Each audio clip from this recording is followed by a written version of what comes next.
Joe crazy. Please, please, leave. B-R-A-N-D-Y. Who else with the D-O-N? Nah, mommy, I ain't shy, you can bring your friends. Come on. That depends, no acting up.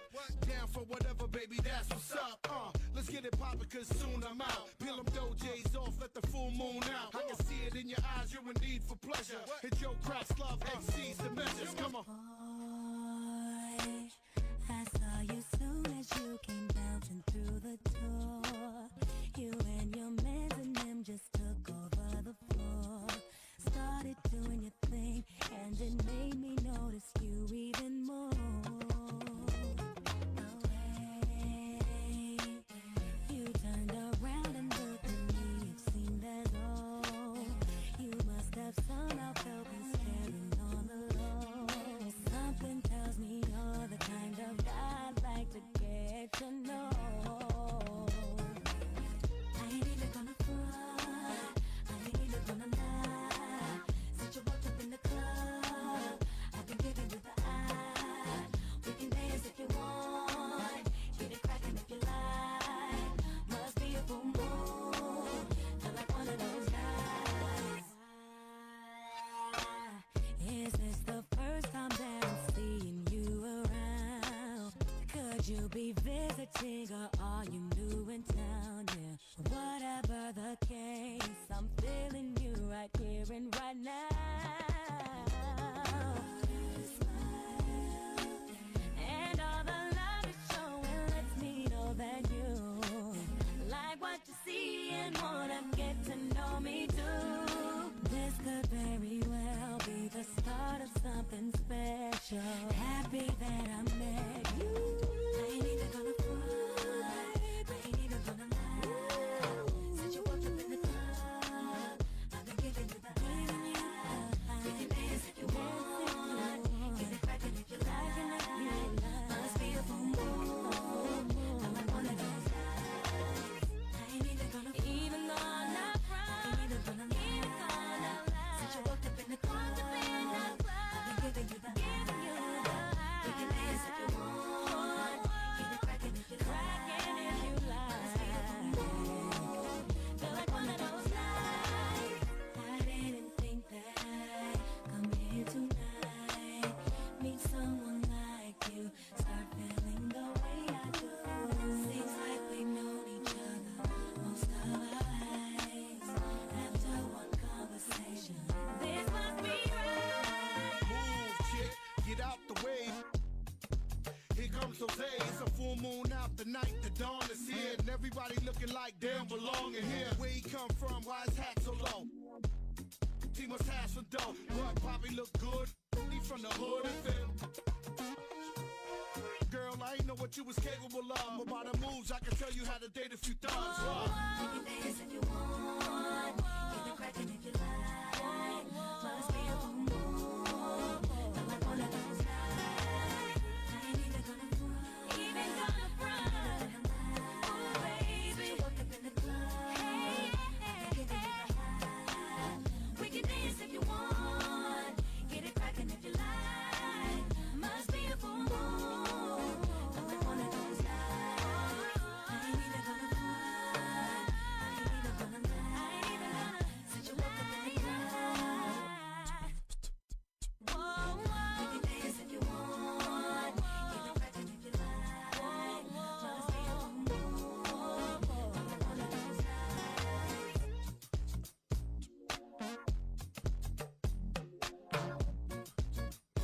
세상에서 가장 아름다운 기타리스트 프리시즌. Joe crazy. Please, please, leave. B-R-A-N-D-Y. Who else with the D-O-N? Nah, mommy, I ain't shy, you can bring your friends. Come on. That depends, no acting up. Down for whatever, baby, that's what's up. Let's get it poppin', cause soon I'm out. Peel them J's off, let the full moon out. I can see it in your eyes, you're in need for pleasure. And Joe cracks love exceeds the measures. Come on. Boy, I saw you soon as you came bouncing through the door. You and your mans and them just took over the floor. Started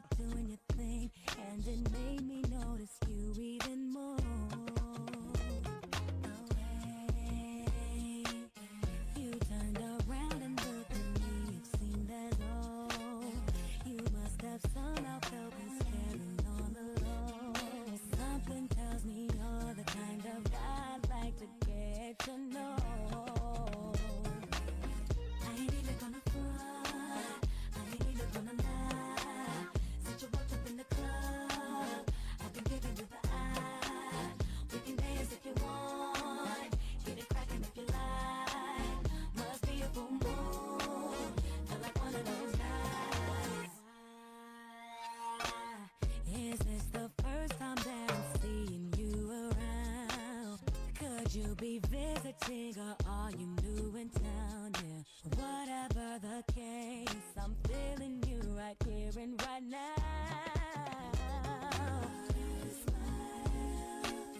And all the love is showing lets me know that you like what you see and wanna get to know me too. This could very well be the start of something special.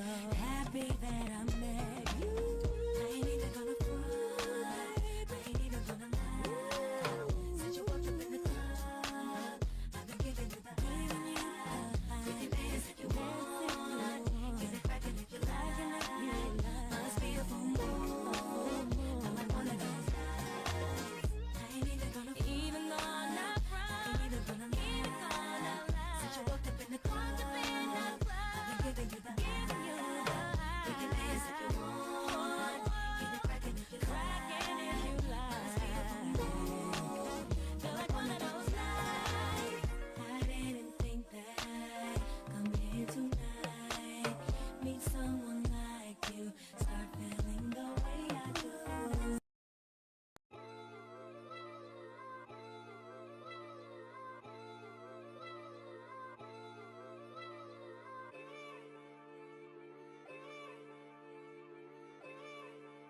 Yeah.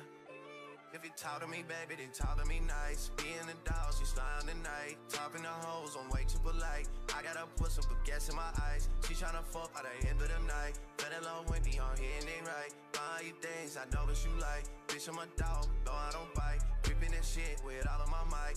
I got a couple of demons I fight. Making these plays, I'm back on the site. All of my diamonds, they black or they white. She wanna know me, I'm keeping it light. I can't afford it, had that in my life. Blocking you off, then I'm back on my flight. Keeping it P, I'm pushing this pipe. D12 a demon, I'm running these lights. I can't believe that she fit in them tights. Buying it once, I'm buying it twice. Swiping this far, don't ask for the price. Texting and red, she say I'm her type. I got a check, but I'm earning my stripes. Cheating no pussy like that shit advice. Baby, you know I'm not good at advice. Why would I go if I don't get advice? Taking these chances, rolling the dice. Thought it from nothing, I'm hitting these heights. All because what I be spit on these bikes. Beat a few things inside of my Sprite. Been out of sleep, you in my device. Thought I could trust you with my life. Can't even trust you in the night. If you talk to me, baby, then talk to me nice.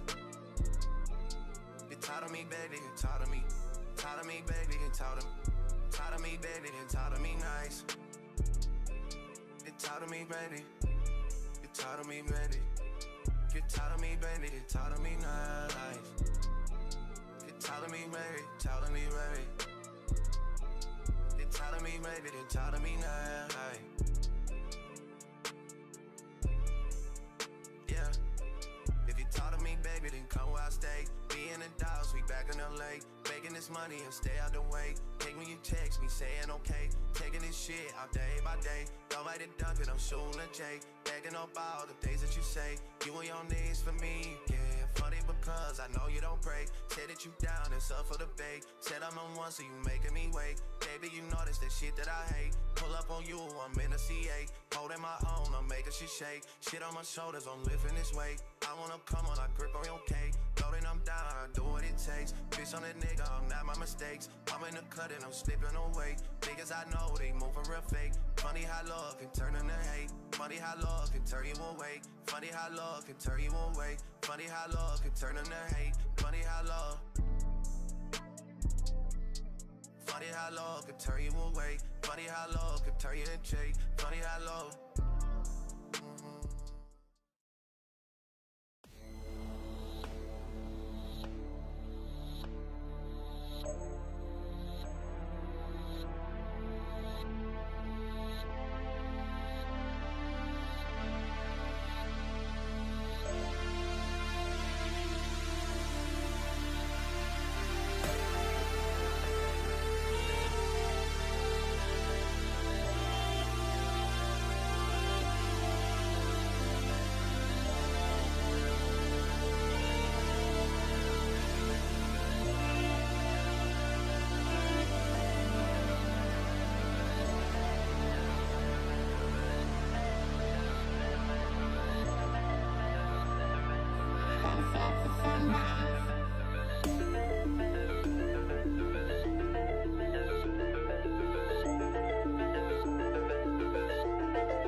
Yo. Hey, yo. Oh, Hey, hold on. yo. I got echo. I gotta mute something real quick. You gotta mute something real quick. Yeah. All right, we're good. Well, I didn't hear it. Hold on. No, you didn't hear it yet. Okay. You I hear would it now. now. Yeah. It's already muted. Yeah. Well, I heard it. What Okay. up? What up? What up? Nothing. May 21st. Almost fucking done. It's like graduation season, so my whole neighborhood's filled up with like balloons and shit, and Yeah, man. parents celebrating, and I'm out there going doing that shit. Yep. My friend just got her double. It's like double masters now. Double masters. It's like Ooh, so technically now, bro. and for nurse, so she's a doctor. She's the highest Okay. type of nurse you could be, which is technically a doctor, but it's not. It's weird. It's not like MD internal med, but she's technically a doctor, like PhD, like the whole. It's fucking wild. It's actually Like insane. she literally could be the person that when you say, "Yo, Miss Rodriguez," she'll be like, "Nah, it's Doctor Rodriguez." Yeah, that is. Right. So I got you. it's crazy. So she just did funny that you said the graduation. She just had her walk and stuff. So that was pretty Yeah, I dope. guess now it's like But May. yo, It's but that's like graduation season. like I mean, same age as me, right? So you figure the schooling, like she was already been doing her job and stuff. She did all of this like while working. She was crazy. Like I It's just funny because I've had a conversation in the past, not now, but like in the past with someone that I Yeah. know. I graduated and they became a lawyer. But Yeah. it took them a while to get a lawyer, whatever. But they're like at the time, I'm 21 and they're older than me. I'm 21. They were like when they graduated, I think they were like 28, 29, some age like that. But they were older than me. They're my brother's friend, but I friend them really good throughout the years, so became one of my friends. And it's like, you know, he's 28, 29, becoming a lawyer, and I'm 21, finishing 2 years of community college in the Bronx and moving to Florida. He's like, he called me up out of the blue. He's like, "Yo, man, what are you doing?" And I'm like, "Oh, shit, long time to hear. What's up with school and everything?" He goes, "Oh, I finished. I just want to let you know I finished schooling and everything. I'm about to practice law." I'm excited for him. And we get to that conversation, and he then asks me, "What are you doing in your life?" None. Moving to Florida. uh still gaming, yeah. nothing. Trying to find me a job. It's like it's the Budweiser commercial. Yeah, right. Yeah, it's literally the Bud. It was What's up? What's What's up? Like what's up? Nah, Yeah, no, but it was good, man. I mean, it's things like that though. When you go for your doctorate or your whatever lawyer you want to call yeah. like that, it takes a while, man. So especially if you're gonna It's a start grind, and if in you the got the head, field of if you got the head for yes. it, man, God bless you. Oh, go for it. God bless, bro. Yeah. I mean, and if you're going like this, like a specialized field in the doctor in Yeah, the house, like STEM, that something doctor in thing, STEM or something like that. Yeah, it's yeah, like when you're doing nerve or like not nerve surgery or anything specializing in that kind of cancer or just that. Yeah. Even pediatrician, that shit is like I think it's like 6 years to get your fucking doctor. I'm like, dang. Yeah, she's no joke. And a lot of it's practicing. You gotta go like to the office and get picked up by a doctor already. That so they like what do you call that? It'd almost be like an apprenticeship, like almost like an apprenticeship, basically. But yeah, you gotta kind of go underneath. They gotta vouch for you.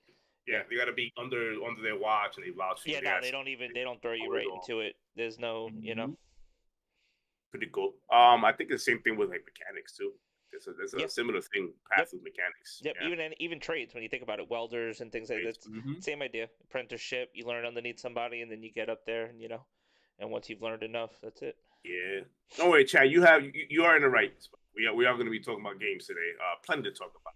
We just opened the show up with some of our life's journeys and shit, and where our past cross and that shit. You see this Titanfall 2 game? I'm looking at it and it's crispy as fuck. Yeah, so, like what am I looking at? So I know Titanfall, but wow. It's Titanfall 2 on PC. So I watched this video the other day. I'll tell you real quick. That shit is good. Yeah, and it was basically this guy was like, "Oh, Titanfall 2's back." Basically, there's this client on PC called North Star, and essentially what it is, it's community like game servers that aren't plagued with like DDoS attacks and hackers. So it's essentially they take the Titanfall 2 client and they basically and then it's like custom servers, but they have vanilla game modes as well too. This was just a campaign I was getting just to mess around with because I never, also embarrassingly enough, I never played through the full campaign of Titanfall. So I No, actually you just say recorded some video. embarrassing. I'm jealous because I want to experience it for the first time. It's a Yeah. fucking great campaign. So I never played through it, so I was a little bored the other day, in between like my bouts on Street Fighter 6 open beta. So I was actually just messing around with this a little bit and I'll control it and I'm like, and it's funny because it's literally like, it's like, oh, okay, I see this, but you see the beginnings of Apex in it, like even more so than Titanfall 1. Like it's literal, the writing was all over the wall, the storyline, it's like, oh, they're calling people Apex predators. They got even these fucking animals that they literally have these animals on the islands in Apex that you're shooting at them. Oh Like, yeah. all of this was coded. Yeah. The guns, obviously, we already know about the guns and stuff like that. Do they still have that? Spitfire, The monsters on Apex where yeah, like where you gotta like shoot. the hives, you go there, you shoot them, Yeah, and you get shoot point, them like, to build up your armor and stuff like that on the certain maps. Yeah.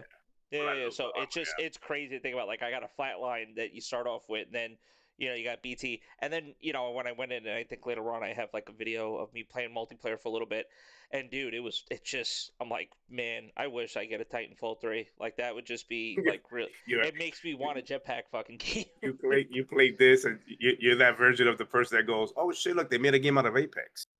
Yeah. It's like, yo, why couldn't? Or imagine if Apex had Titanfall movement.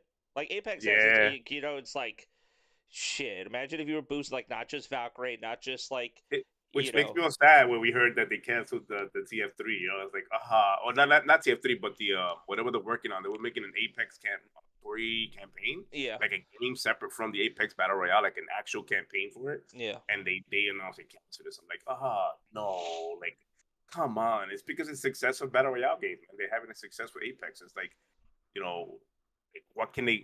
don't want to ruin that, I guess. It's like, but man, Titanfall 2 being the first one of the two Titanfall games that came out with the campaign was pretty amazing, man. Because the first one was just multiplayer, and then that in itself was an experience for me because that was the Xbox One thing right there. Like, that was like, and I was just what telling got me to go, exactly, ooh. I was just telling, it's crazy because I was just telling Reborn and Angel this because I was in the party with them the other day when I was playing this, and I was like, yo, remember when we played Titanfall 1? Right, and because it was around that time, and like you couldn't prestige unless you finished the challenge. Remember those days? Everybody now was like, "Oh, that's not fun." It's like bullshit. That's not fun. It's like you had to work towards going up the next step. Like the prestige was legit. Yeah, like the prestiging in Titanfall 1 2 was just like next level, man. It just it was like you let's say you get to the whatever, I think it was 50. 50 or 55, whatever it was. You get 50 or 55 or whatever it was, and when you get there, you don't just like on Call of Duty. Just in the old days, you just hit a button to prestige, or you evolve to go into a commander off site on one game, World War II, whatever that was, where you had to go to him to get promoted to a different prestige. Or now it's not even that no more. Now it's just you get to a level and it just automatically prestiges you. Yeah, it just happens. With Titanfall 1, this was the era of prestiging on Call of Duty. When you press the button 55, you press the button, you get to the next one. Yeah, you had to make the conscious choice to reset everything and stuff like that, and go. And it will tell you, if you on Call of Duty, it'll tell you, if you prestige, you will lose everything. Yep. You have to start all over again. Yeah, which is a grind. With Titanfall 1, what they did was the multiplayer is that when you got to 55, you don't press a button to get to the next one. Nothing. You had to do an objective. You had to do a task in order to unlock or something like that. In order to unlock the next prestige, and some of these challenges were tough, man. Remember, there's the one where it's like, and they were not, and here's the beauty, they were not repetitive. They were different every. No, prestige. wasn't there one where you had to kill a pilot when he ejected out of Titan? That I do remember that one. Like you had to shoot him out of the sky, basically. Out of the sky with your BT, but not something just, like that. Yeah, but not just once. I don't think. I think you had to do it a few. No, it was numerous times. Yeah. But then they after we struggled, because I know you, me, Reborn, Buttress got it that way. Yeah. But after we struggled and got it, I remember like a couple of weeks later, maybe a month, whatever the game came out, like a couple of months later, they updated it so that they made it like, just do it 5 times, 3 times. But it was like lower. I'm like, you motherfuckers. They made it easy. They made it easier because it wasn't. Yeah, I'm like, you bastards. Yeah. I was like, all right. And they promised, for those who grinded out that way, we'll give you, something for it to show that the symbolization showing you did it this way. And it was a little logos, not like a tag or something, like a title they gave us for doing that. I'm like, that's cool. But I wish prestiging would come back to that point, man. Not just pressing a button, but the You're challenges just and stuff. going through the motions now, I think, in prestiging in Ah, games and stuff, especially in games like that. It's like, because once again, people just, it's like no downtime. It's like, oh, why go this? Like, prestiging at this point, like, I guess the way, like, a developer might look at it now is prestiging at this point might be taking away from, like, no, that's time that they could be spent inside of our skin store or inside of a game playing and yeah, using. yep, It's that's like, true. so That's let's, true. let's just make it as easier and stuff, but it's like, I don't know, maybe just not enough people are If asking we for it. brought back that old prestige, that means we'd have to go back to the double XP tokens being only activated in the game, not in lobby only. Like it's Please. so much that'll throw a wrench in their in their plans. Yeah, Like, man. come on, man, just bring So it like, back. But so just even yeah, to kind of go through with that, so I mean, I'll just I'll take this opportunity to basically just talk about my week. So yeah, it was definitely. literally this. So I obviously worked for most of the week as well, and then just finally got to just chill out and play some games. And I was like, all right, what's going on? Didn't realize they were doing the open beta for Street Fighter. So Yeah, you told me. that was a surprise, and I was like, oh, and then they're doing. It. I'm like, all right, let me fucking I download this. didn't know until you told me. Yeah, I was like, okay, You hit open me. beta You hit for me. I'm like, oh shit. yeah, You know. open beta for Street Fighter. Let's go. Downloaded that because I still had the demo installed, and then so I ended up staying up. This was Friday into Saturday. I think I was up until like 4 in the morning playing with Turpin and my buddy Spence, going back and forth, Mm. getting my ass kicked. I On have some Street of the Fighter? specs here on Street Fighter. We literally were just going, the three of us just bouncing back and forth, just between like literally just running in the same lobby. We found a lobby. By the way, too, the whole server browser system, love it. Going through there, it's like, Oh, oh, all these it's servers solid. are all these servers are like crowded. Up, oh, no, go find an empty server, go all the way down, find an empty server. On the games that I was playing with them, obviously because we're geo-located like kind of close to each other, the ping was pretty decent. I think we were on, Yeah. I'm on fiber, so I was at like 35 ping with them, so the games felt really good. Even games that were like at 95, 100 ping, those felt good. I had one game so far this whole weekend that was like 150, 160 ping, where it was just horrible. And even the guy said in chat, like he was like, I don't know what happened. Like the game's just lagging for me too. And That's so why you it throw was out like a data. really, Data. yeah, it was a really bad connection. But just overall, just a lot of fun. And then, I mean, yeah. So I'll talk a little bit more about it because I have it set Yeah, up we as got a a whole topic. topic. Yeah. Yeah, so that, and then not so much baseball. I'm probably gonna play a little bit baseball today just to get some in. I didn't get so much MLB in as well, Oh, but Yankees. yeah, a lot of Street Fighter, and then just and the Titanfall, and just like I said, going through this, playing the single player. I'll actually skip over to the multiplayer real quick to show on the screen. And this is running, mind you, though, this is Titanfall 2, but not on the Titanfall 2 official servers, because also I tried to load on the official servers first, wasn't getting a game. It was literally like just lagging out. And it said it was 5,000 people online, 5,600 people on PC.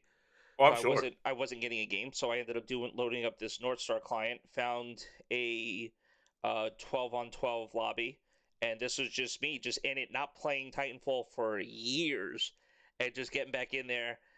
Got And the did it BT feel going. good? Did it feel Oh like my god, smooth, it felt, yeah. I mean, I'm just messing around here doing movement? Yeah. the Titan on Titan fighting. It's like it brings me back to like the days of Mech Assault, but like in a first person shooter I moment. think Like, that was when we played this game as a group. I think because we did play the first yes. one as a group, Oh not yeah. much the second one, but the first one a lot as a group. Yeah. And I think we played that a lot. The time versus time mode. Yeah. We did that a lot because it felt like you Yeah, went to the it was almost like Mexico. Mech It felt Assault. like that. But even too, there were times where I was just like, yo, I don't want to deal with the Titans. I just want to play like Pilot v Pilot, and that was a mode, and I love that shit. That was like just pure like run around, wall run, and just like fight people. And it felt good to just like, and that's another thing too. Just the gunplay in this game felt so good, Oh, yeah, like smooth, bro. Yeah. so good, and because the movement feels so good in this game. Like it just, you farm a couple of grunts, you work up your abilities a little bit and stuff to build up to get your Titan.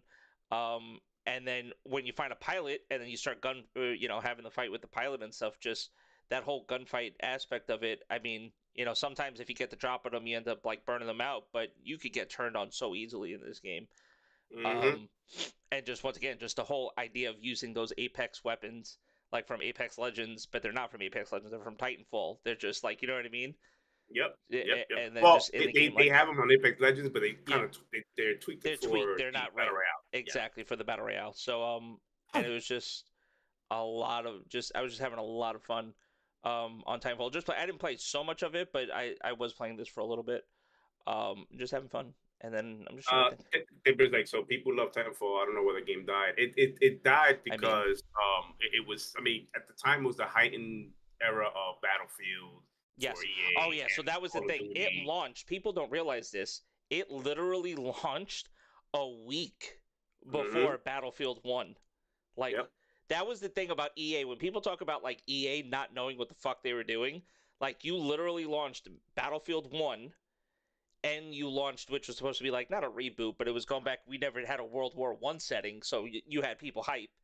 You know Yep. what I mean? It was, and it was going to be the Well, at next that moment, version they of were listening. Battlefield. They were listening to the first person shooter crowd. They were saying we want boots on ground. Yeah, I know I know it was more for the Call of Duty side, but yeah. I guess they heard they took upon themselves thinking, well, we can make that. Let's make that. Yep. Yeah. And then there was something else that basically went down very shortly after with EA that it was just like this game just didn't last, and then. After that, it was like, okay, well, Apex. I mean, 2017 to 2018 rolls around, which was only like, Yep. Well, 2 years after, and it's like Shadow Drop. Yeah, Shadow Drop, and then you get Apex Shadow Drop because people were thinking like, oh, Titanfall 3. I remember people back then the conversation being like, oh, Titanfall 3, and then it was like, no, because BR's the new hotness now, and they said, oh wait, the guys that made Titanfall ended up making a battle royale, and then you realize like it's the guns from Titanfall and everything, but then and then that just took over. Apex being still one of the most played BRs out there. And some of those right now. characters in Apex are tied to the TF world. They are tied to the Titanfall world. Yes. Story related content. Yep, story related. Story, yeah. Yeah. But yeah, that's what happened. The Timbers, like it was a really solid title. Nothing wrong with it. There was nothing. The content was good. The gameplay was single good. player. It also had the single player. It had the single player that amazing. basically, that everybody raved about back then. I mean, I remember people who played it back then. They raved about it. One of the best stories. One of the best campaigns told. I mean, that I've played in a long, and like to this day, I will still play that campaign because it holds up. Right. It's a really good campaign. That the one level where you finally get this ability. Like, you put on, you got the ability to switch from one world to the other, like instantly, no load screen. It was the first time I experienced something like that on any machine. I'm going, wow, there's no load screen. I'm just going from one side of the world to the it was used as like a puzzle, where it's like this door was locked, but if you go to the dark world or whatever that world was called, that door was unlocked. You get from that point and then hit the button on the other side, and you come back to the world. It was just that good of a solid game, and the story was the characters were well written to the point where you invested in the characters, so it felt good, and it felt sad, it felt funny, it felt happy. There was moments in the game where it's like you went with the emotional roller coaster with it. There was nothing wrong with the game, Timber, nothing at all. It was a solid game. It's just unfortunately with what EA released at the same almost the same time with Battlefield 1, and then Call of Duty with their annual releases, there was just too much out there as far as first person shooters to compete against, and the campaign alone wasn't enough for them to continue on. It felt more like part 2. They added the campaign, which was what everybody wanted from part. Everybody was asking about what. Now, imagine this game with a campaign. They came with the campaign in the second one, but it almost feels like the multiplayer side of it didn't evolve enough. It didn't jump. It didn't make the next phase in that jump. Yeah. Which is not a bad thing. The games, again, it gave us more of the same. But when it comes to video games for first-person shooters, we want, which is ironic because now I'm talking like this. I was gonna say, unless your name is Call of Duty. Unless your name is Call of Duty, you're playing the same shit every year. You don't care. Yeah. But with Titanfall 2, they never evolved that multiplayer. They never gave it the next phase, in my opinion. This is all my opinion. But the campaign was added to it, and that was a solid. I think that's what sold the most of it. But man, for me, Titanfall 1, the experience was just on Xbox One. That was it for me. Like just like Gears were for my 360. Yeah. That was my I gotta get, or even Call of Duty at the time for 360. That was what Titanfall was for me with the Xbox. Yeah, Titanfall 1 for Xbox One and Destiny 1 for Xbox. And definitely. Destiny 1. Yeah. Well, funny though, with Titanfall 1, that was like my first introduction, my first taste to editing and doing videos, because I used to Connect. Yeah. At the time we had the I don't want to bring sadness to the chats, but at the time we had the studio, the upload studio. Yep. And I used to use that with Titanfall, and I used to like edit clips and do different things like that. And if you remember, they used to have where themes for video games would be part of that whole upload studio. You could frame with a theme of Titanfall, Battlefield, Call of Duty, whatever it was. Yes. A frame theme. I even have that video somewhere, but I think it's in my whatever the cloud that Microsoft uses on the emails, the OneCloud I think it's called OneDrive. Yeah, OneDrive. Yeah, so it's up on there. But yeah, man, that was my my first taste of editing and content creating back then. So Titanfall holds a place in my heart. Miss it. It's I'm pretty sure. You know what? I'm down with it. Yeah, I'm down with it. But yeah, man. So that was pretty much my week and weekend, and obviously looking forward to the pod. Obviously, The pod. the pod. For me, I didn't do I didn't do much gaming. Didn't do much gaming other than Street Fighter. When you told me about it, I'm like, oh shit, I gotta get on that. Yeah. Get on Street Fighter, and I spend most of my Street Fighter time doing the story, like the little story they have in there, the tutorial, Yep. the single player stuff. Yeah, so I spend a lot of it doing that because I'm that guy. Yeah. And I was like, I enjoyed it. I was like, yo, even my son walked in and he goes, that looks like Street Fighter. I'm like, that's because it is. He goes, oh, that's a story. I'm like, yeah. He goes, oh, let me look at this. And he watched me play it, and he was like, this looks really good. I'm like, and the fact you can create your own character and make it whatever you want to be. I know the community's getting fun with it. They're getting weird with it, but it's like you could create your own character and just part of that world, and you could use that character in fights, which is crazy. Yes. But it felt like my concern with the story was that it was going to be that NBA 2K story. Yeah. That it's like it's really downgraded in graphics, looks cheesy. It's not really. It doesn't feel fluid enough to be part of the game because it's a basketball game. Yeah. With this, I almost feel the same way. It's a fighting game. That story part is going to be weird. I went in there and going, this doesn't feel like an add-on. It didn't feel like we just slapped it on just so you guys could pay $70 for it and be like, oh, they included me now. No, it's one of those. It felt fluid. It felt natural, and it felt like it was something they've been doing for quite some time, and they spent some time working on it and giving it love, like the attention it needs to make it work. I enjoyed it. Yeah. Probably gonna be if I pick this game up, I'm probably because as you guys know, I'm not a fighting game kind of. But if I do end up picking this game up, I will be spending my time on the campaign portion of it or the single player portion of it because to me that was fun. Yeah. I don't know how long that's gonna be. I hope it's a long. It's supposed to be because you have to think about like all the different characters that you could go and train with because that's the whole idea of the world tour. Is being able, it's essentially the classic world tour, but now you're able to do it in like as an open world setting.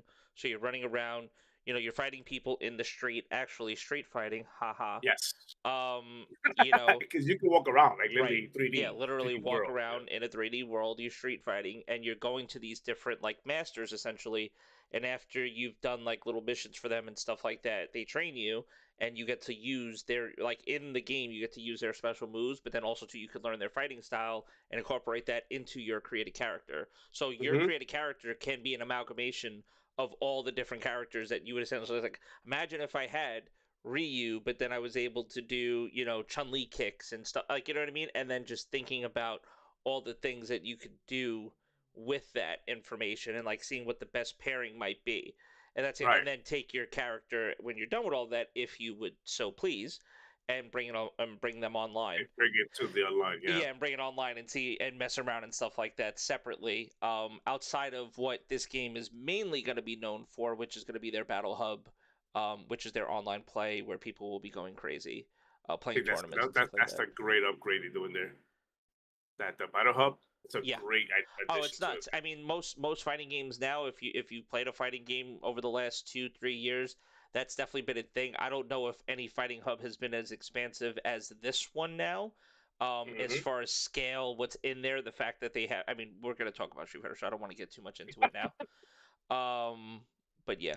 So. But that's what they did that, and I spent most of my week because I tweeted this out. There's if you guys don't know, there's a Walmart. If you have Game Pass, as a perk right now for to redeem the Walmart Plus perk, which I didn't give it a second look or third look until I realized, wait, this, we do a lot of Walmart shopping in this household, and it could save us money because Walmart Plus does the free delivery, and I'm like, oh shit, that could save us money in that gas is not cheap anymore, and just leaving the house to just get a couple of articles from Walmart can become an expensive trip. Yeah, so I was like, I'll redeem it, check it out for 75 days. What I didn't know is that when I redeemed it and I set up the account, it comes with 75 days of plus. So I'm like, okay, this is a plus, literally. So I've been doing that. I've been watching a few shows and movies. Ended up watching Dungeons and Dragons.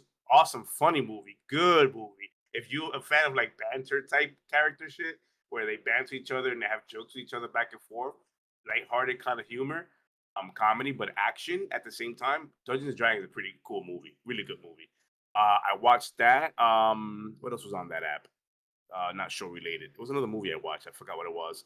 I don't know if I mentioned this last week, but I did watch Guardians 3. Uh, yeah, I think I did mention it last week. And as far as shows on Paramount Plus, I ended up watching Rabbit Hole, which is a brand new show with Kiefer Sutherland. We are Kiefer Sutherland fans on his pod. So Rabbit Hole first season came out, eight episodes, all 8 are available. Elijah says he's gonna watch that when he has a chance. Yes. Great show. It's a solid show. I ended up watching Tulsa King with Sylvester Stallone that your brother's been talking about for me to watch for a while. And I'm like, well, not a while since they came out. I'm going, okay, now's the opportunity. Started watching that. I'm like, oh shit, what a show. And then I jumped into Jeremy Renner's show, which is Mayor of Kingston. Mayor of Kingston. Another great show. 2 seasons in now. Unfortunately, because of the writer's strike and him being injured, there won't be another season for quite some time. Yeah. But Mayor of Kingston is if you ever watched like the movie The Town or something like not so much Heat, but I want to say Heat in the sense of cinematography. Yeah. If you into those type of gritty Boston, but it's not in Boston, but it's like Boston gritty tone where it's like it's just in your face, bloody, and like there's no questions asked. When shit has to get done, it gets done violently. This show's good. Yeah. Really, really fucking good. It involves so many aspects of what life is, relatable to me, but related to what I went through. Like it's very relatable as far as what they go through on a day-to-day struggle in the streets, and how to hold that shit together. Like how the neighborhoods don't go crazy, just holding it down with territorial kind of thing. It's good. It's a good show. I don't want to get into too much because I know people might want to watch it, but it's called Mayor of Kingston. It's on Paramount Plus. And good news, there's 75 days of it if you redeem the Walmart Plus code that's on the Game Pass perks. I think that was good information to share. I enjoyed it, and I've been just fucking binging on everything I can on that app.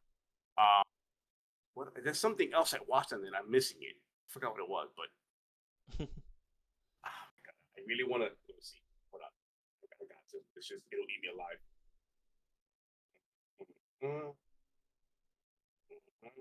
The dragon. I already watched 1883. I was gonna say, did you watch any of the Yellowstone shows? Yeah, 1883. I watched that when 1923. I watched that. I don't. When it comes to Yellowstone stuff, I don't. Yeah. That stuff has to be watched for me. I was planning on watching. They have like a Federal Attraction series on there now. Watching that. I don't know how good that'll be, but it's there, so I might as well watch it. I'm looking at the Scream. I think I said that already on Scream. No, you didn't say that. Oh, okay, yeah. So I watched the latest Scream movie. I liked it. Pretty good.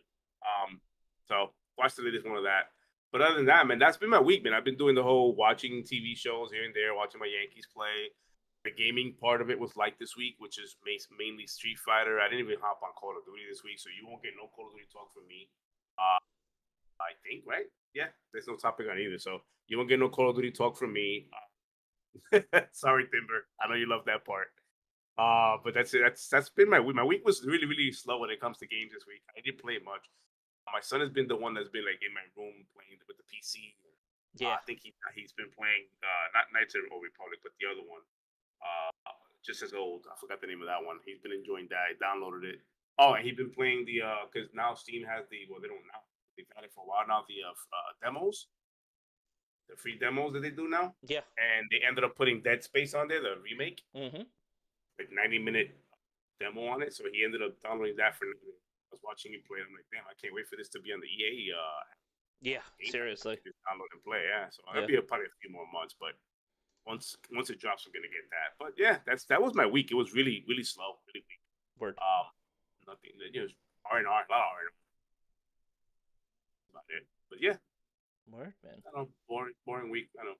Well, no, I mean, there's quite a few gaming news and trailers and stuff. Part, yes. So was gonna say, like, the gameplay might have been on the light side, but we're also too in like a weird like place as well, like for games, because we have like a lot of updates coming out and new games coming out, like so, like literally right around the corner. So which we are going to talk about here. But before we get into it, shout out the chat, of course. Let's Always. do it. Oh, yeah. There's that. Okay. Yeah, hold on, because I just saw the volume too. Wait. Is it low? I don't even know how it went. No, hopefully it came in. Here, hold on. Oh shit! Here we go again. Here you go. There you go. So what's this one? Oh, it comes through tonight. It comes tonight. Yeah, no, because it's on Discord. It's like our thing. So here, hold on. Yeah, this yeah. one. I'm about to go down to Taco Bell and give me a Baja Blast. Fucking My favorite one. Yeah, Baja Blast. So Discord, Reborn joined the Discord a couple of days. I think it was maybe last weekend too, after the pod. Or It was right. It was after our pod. Like right after the pod last Sunday. And he was like, "Oh, Discord did this update." And I said, "What's the update?" And then I just started hearing shit. And next thing you know, it was literally just I heard this first, then this, yeah, and then it's basically it's a fucking soundboard. Something that we've been talking about as creators. That we were like, "Oh, we get a soundboard in OBS, we could do it." Now we got the soundboard. So Discord, like seriously though, Yeah. like 'cause I got the Steam Deck. Yeah. Stream Deck Stream that Deck. does soundboarding. Yeah. And I've been how long have I been trying to figure out how to get this shit into like Discord? Like how do I get this integrated shit to work or something like that? integrated? Yeah. Because it there's a way, but me like I overthink shit, so I'm like I couldn't figure it out. Yeah. And then here it comes last week, right after the pod, we sitting there, Reborn joins us and he starts talking to us. This is what after we're off the air. And we're talking, all of a sudden people says that. And as soon as he said that, I'm like, what are you talking about? And I look, I'm like, oh, I think it's this. And then sure enough, I'm quacking away, air horning. I'm like, wait. And then I saw the option where you can add your own sound. Yeah, 512 megabytes, at least a 5 Oh, second I'm like, clip. that's more than enough. That is more than enough. I don't need much options. I mean, upload whatever you know, the whole upload thing with the amount that I have. So but it's pretty cool, man. Like my favorite one is that Baja one, and then let's do it. Let's do it. Yeah. Let's do it. It was at this moment so that he knew he fucked up. Fucked up. So yeah, we're gonna have fun with it. But chat, man, let's shout them out. Fastback, OG, Shinrock, of course, Thimber, the homie, the real one, and anybody else that's hanging out with us as well too. I know we got some usuals. I know Turpin's at work right now. That's why I didn't hop in Like just yet. Fastback says, "Que pasa?" And I'm like, "Que pasa?" Whatever back. I saw que I put something back. Yeah. Que pasa? I wrote que pasa. And that's another thing too. Thimber, shout out to the Brazil. Shout out to Brazilians. I see so many Brazilians on a daily basis at work because there's literally like a bunch of contractors. I'm glad you finished the at work part, not say something like Pornhub. Or No. It's dead ass. Like literally, like there's a shit ton of Brazilians that like live and work, I guess, over here in Connecticut, and that are contractors. Yeah, there's like a whole. I mean, I knew this back from when I was a kid because I actually went to school with a kid that was from Brazil, actually. But yeah, there's a whole Brazilian community out over here, and I work with a bunch of really cool guys. There's one guy in particular. He comes in literally every day, buys a shit ton of materials from us. He's really cool. Spends a lot of money, but he works like super hard and shit. So it's really cool, actually. I see him. I know we get him a lot here in Florida, but that's because it's Florida. But yeah, but when you hear him speak, and it's like, and they're just talking Portuguese to each other. You know what I mean? They're speaking, or you know what I mean? They're speaking Portuguese to each other. It's just like, oh wow, shit's crazy. So yeah, no, I get it. When they start talking, I just like that idiot that I just start staring, and I'm like, oh shit, I'm doing that. Because it's not Spanish. It's just like, but it's close to it though. But and I pick up on some of the words a little bit of the Spanish. Yeah. But it's like but I'm rude because I'm like staring at them, and I shouldn't be doing that. And then like I remember one time when I was in Best Buy, one guy looked at me, he goes, "Bro, are you okay?" I'm like, "No, I'm listening." He goes, "Okay." That's funny.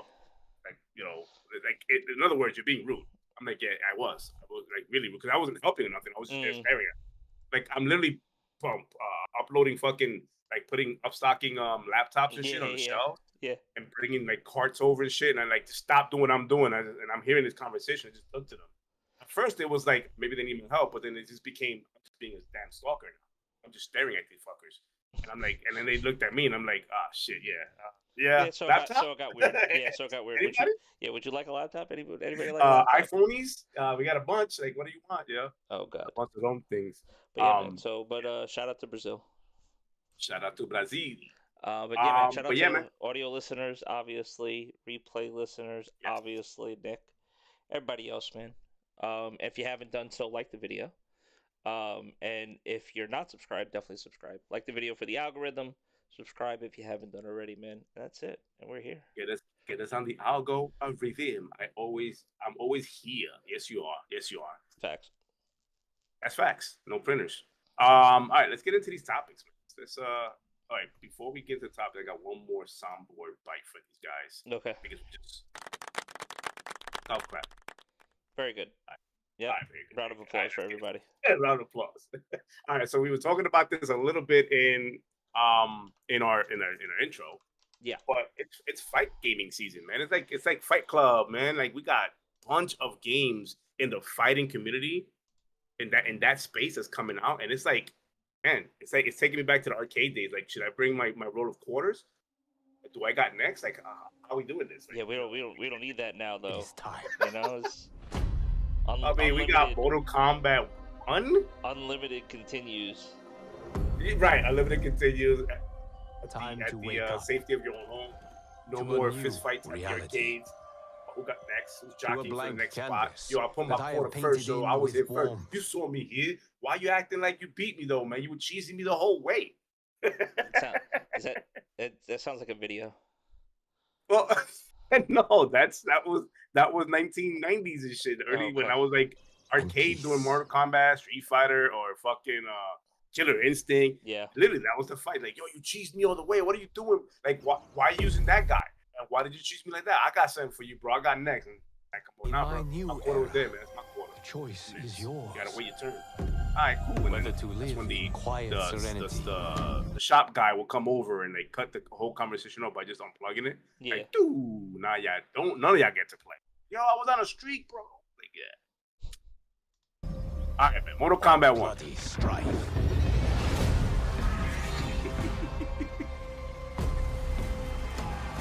To dwell in joyous prosperity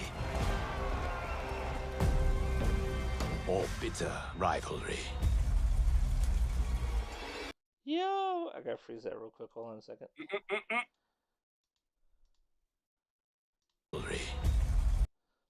Fucked up. There you go. Right there. I mean, A little bit more.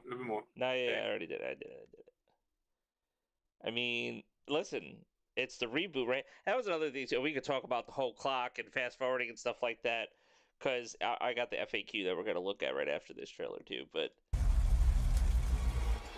you know, it's the same classic characters. I saw this here and I'm thinking, well, because I think it was the last one that had like that kind of desertly campaign where they're out. And, yeah, it was almost similar to that. I'm like, oh, and that's Melina, I believe, right? Melina? Yeah. And I'm like, it's similar to what the last one was as far as the campaign goes. So it was like, felt that. Like, all right, I see where they're going. Yeah. Or united as brothers. This right here. But a storm is brewing. And soon you will discover. Fucking Liu Kang, Elder God. Well, yeah, because it's continuing, which is, that's the part that kind of throws me off, because like it's continuing from the last one, because he reset the world. Right. It's a reboot. So it's like, I see how they do it. It's pretty, the reboot in the sense of his world. Right. I'm resetting it to make it in my image. But look who's back. You thought y'all were gonna make a game without me? Shinrock's already spoiling it for the rest of the class. Yeah, he is. For the rest of the class. There is always. And he looks exactly like the movie version. Shang Tsung? Yeah. Little graphic. Oh, Look on that movie. Here, hold on. I'm sorry for anybody watching the visual thing. A little graphic here if you're not big on blood and gore and stuff. So sorry. Avert your eyes right now. Revert your eyes. Yeah.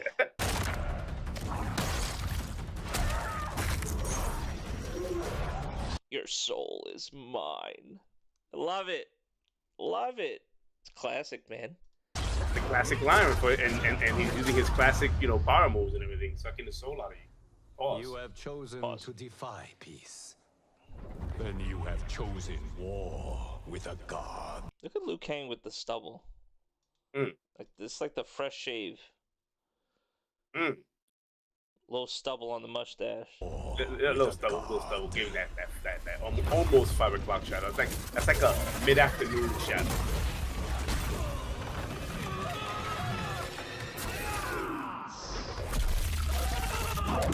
That's excessive. Yeah. They took gore, and they've always been a gory game with their finishers and everything, but it seems like they're going a little more extra this time with the leaked DLC characters they're talking about.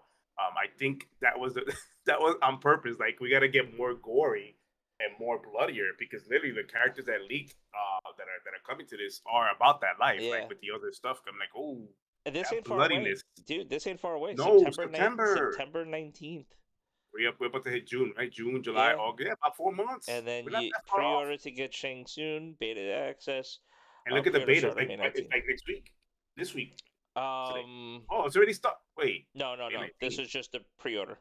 Oh, pre-order on May 19th. Yeah, Oh, yeah. okay. This was just access to the pre-order.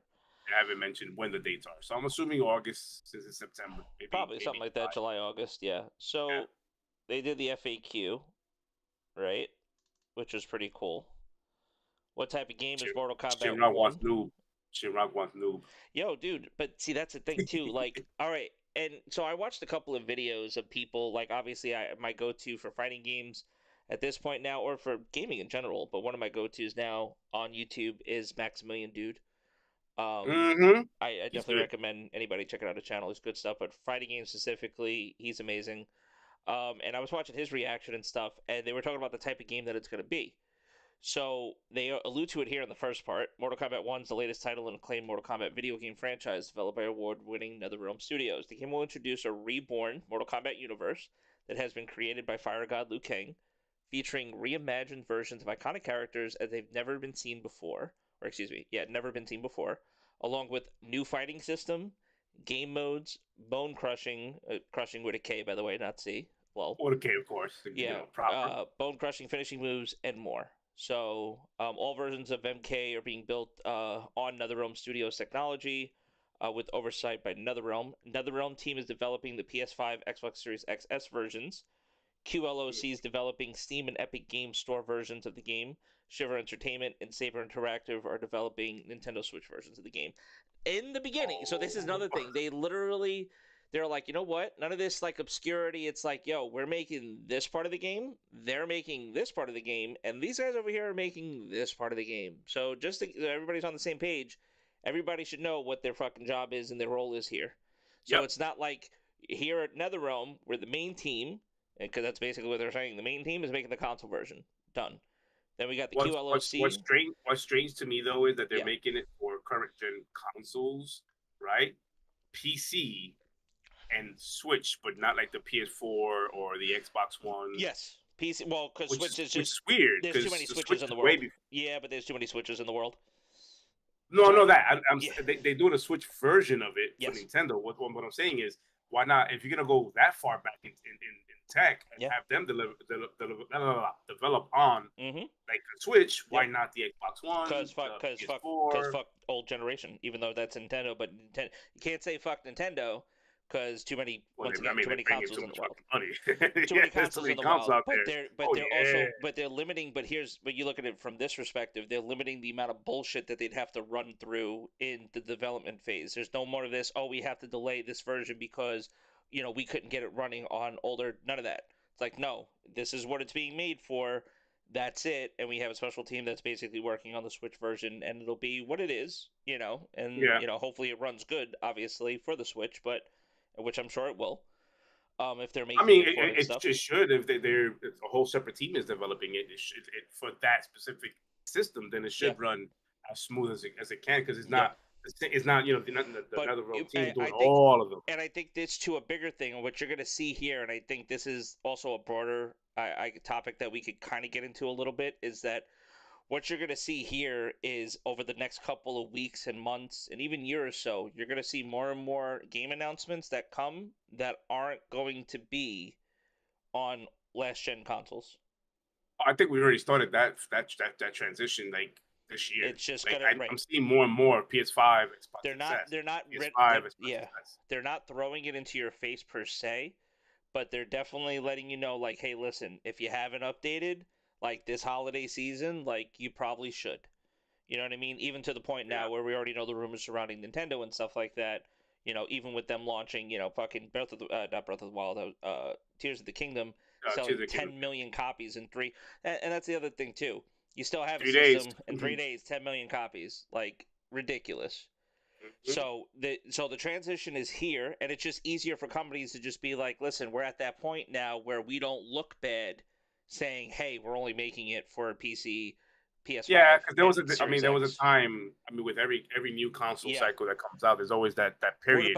What about your people? What about your install base already that you already made and Right. stuff? What about those guys? And that's true for maybe the first 2 years or so. Induction, especially with COVID, and it was different this time around too. It only lasted this longer this time around because of what COVID. you're about to say. Because of COVID. Absolutely. So it's like shortage of stock. Couldn't get it out there. Couldn't deliver. You know, it was just too much of that going on with the COVID stopping production. Yes. Stopping deliveries because this was coming on a boat. So it's like, how do you get it over here? And we forget there was a big ass boating accident.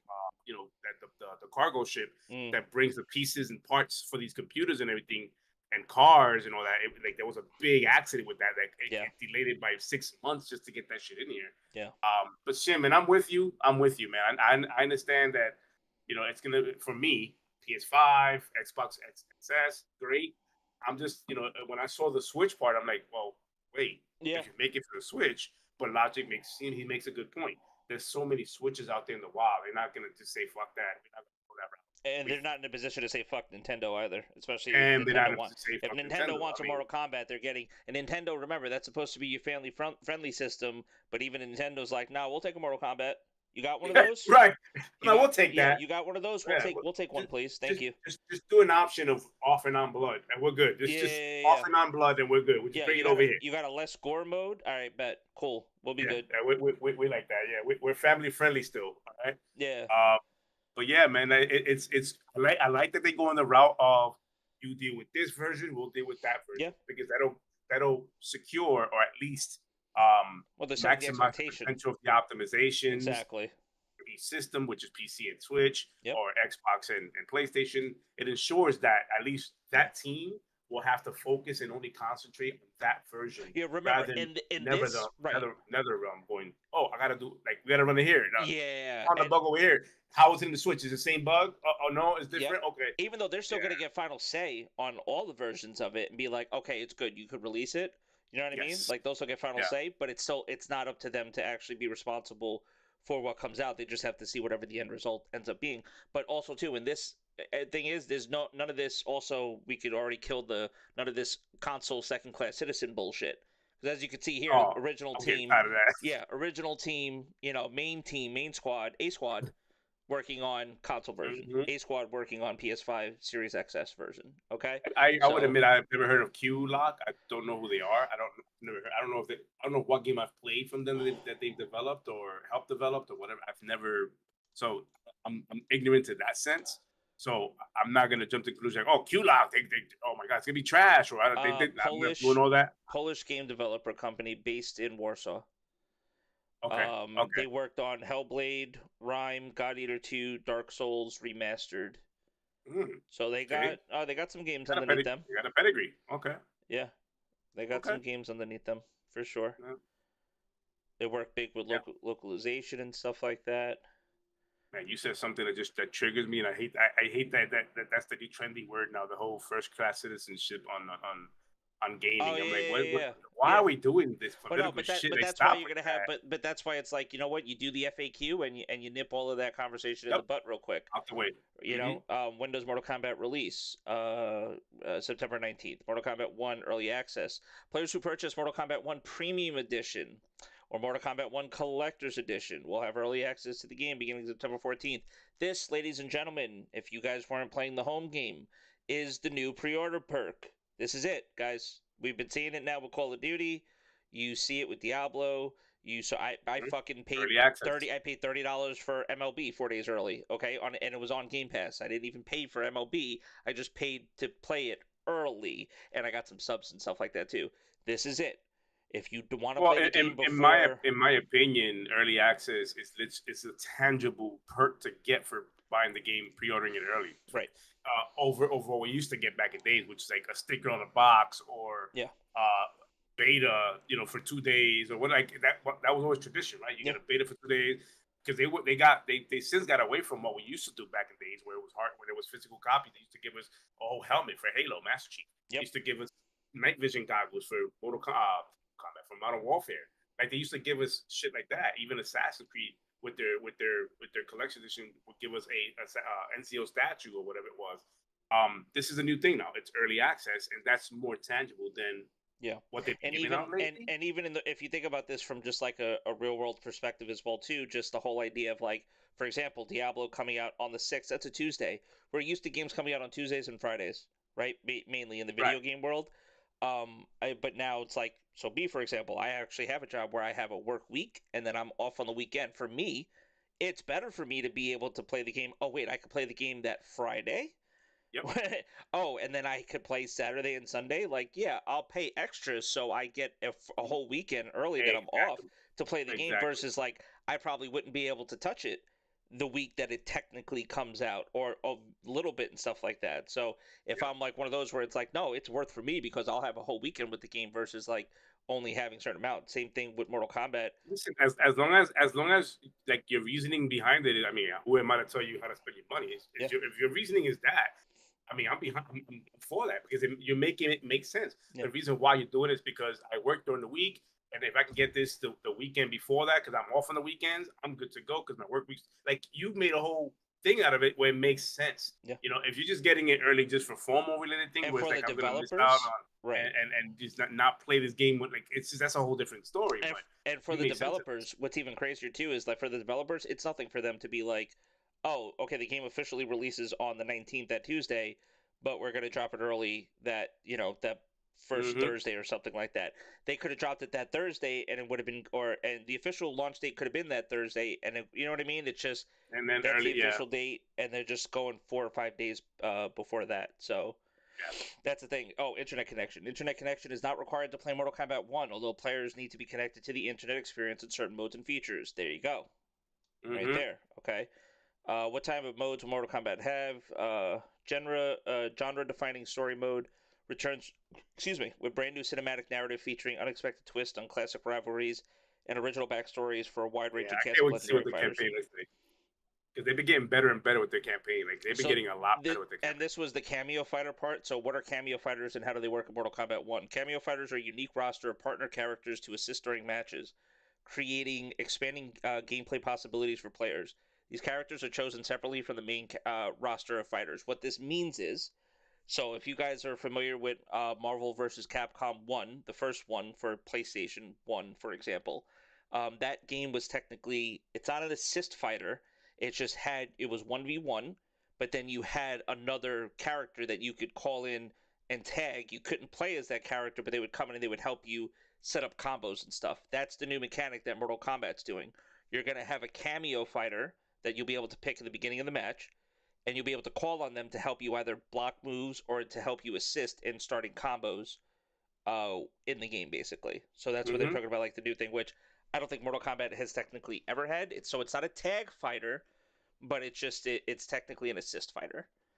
An assist, yeah. Yeah, technically an assist fighter. Right here at the bottom, PlayStation Plus subscription, Gold membership, Nintendo Switch Online membership required to play Mortal Kombat 1.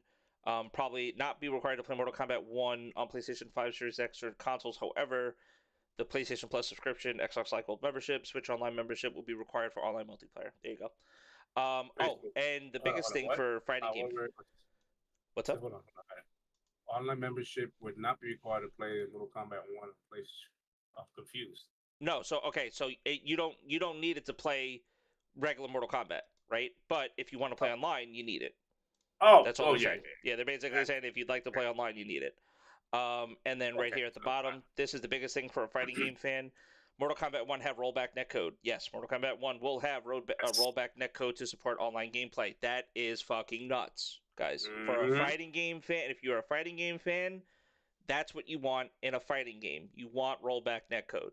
It's probably the best type of thing you could have essentially in a fighting game. Ed Boon was asked this a couple of weeks ago on Twitter, and they were asking, "Hey, is it gonna have rollback netcode?" And he answered, he goes, "Yeah, it's gonna have rollback netcode." Like he literally said that, and I'm glad they put it in the FAQ.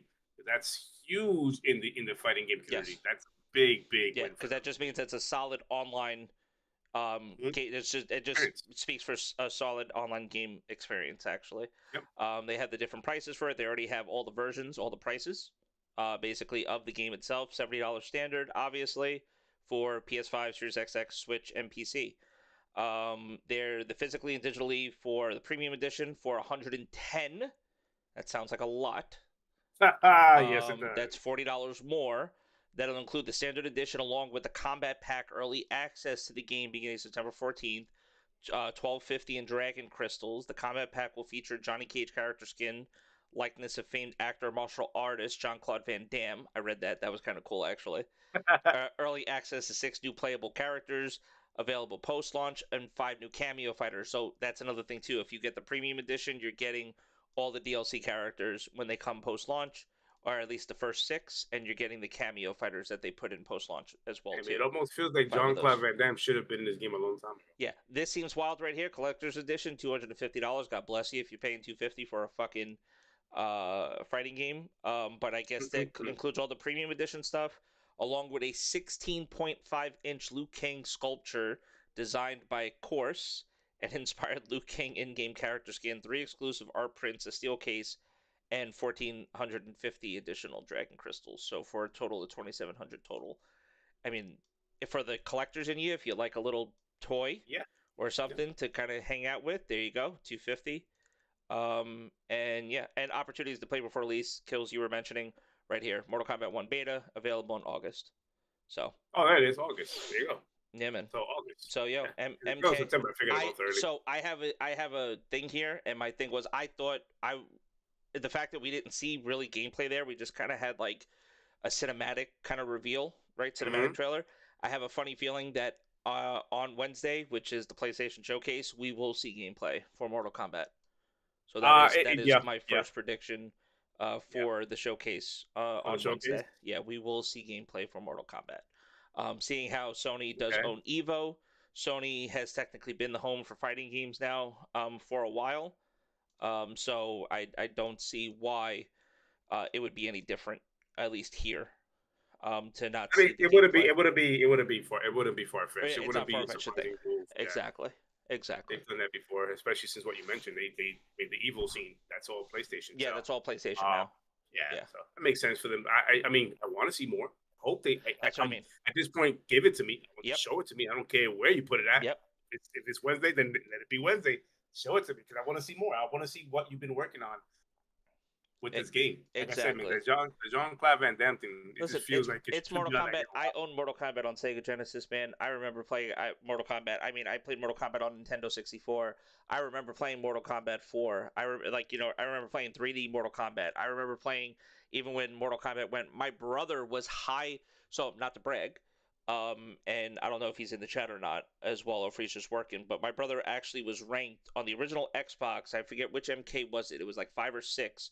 But he was ranked very high on leaderboards in that game. My brother was a fucking menace to society in classic Mortal Kombat. Like, and that's the thing too. Like, I'm not like the biggest FGC fan. I've only I do appreciate them for what they are, and I think they're fun games to play with friends. I've never thought I was ever good enough to play online against people.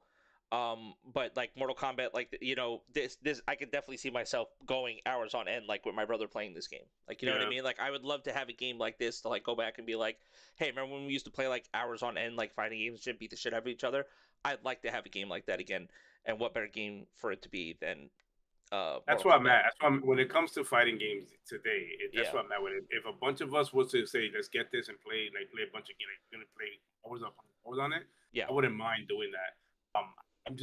I'm not good enough to join the online community on that sense. I'm just not, and the shit talking they do, well deserved, because they're good at what they do. Yeah, man. I wouldn't be able to handle that shit, bro.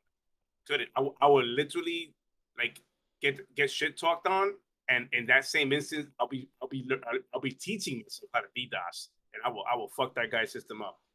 That's how sort of a loser I would be. No, I wouldn't be able to, because for me, being a first person shooter multiplayer, like it's not the same for me to go from that, because I've had this before. But you play multiplayer, Call of Duty, Battlefield. Yeah, it's not the same, because when you talk about a military shooter, you have options and lanes and different guns and different things you can pick to try to take the advantage on somebody. Even if it's the same game where they're camping over and over again, you could find the advantage to try to get them out of that camping spot. With fighting games, it's not that.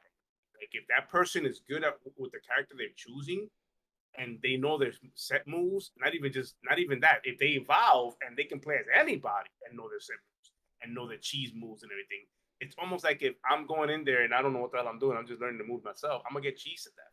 Yeah. Like, literally, you're gonna have me in a corner and I can't even get out of that shit. and that's not for me. It's like frustrating to be like, nah, I don't have that patience to have that learning sure.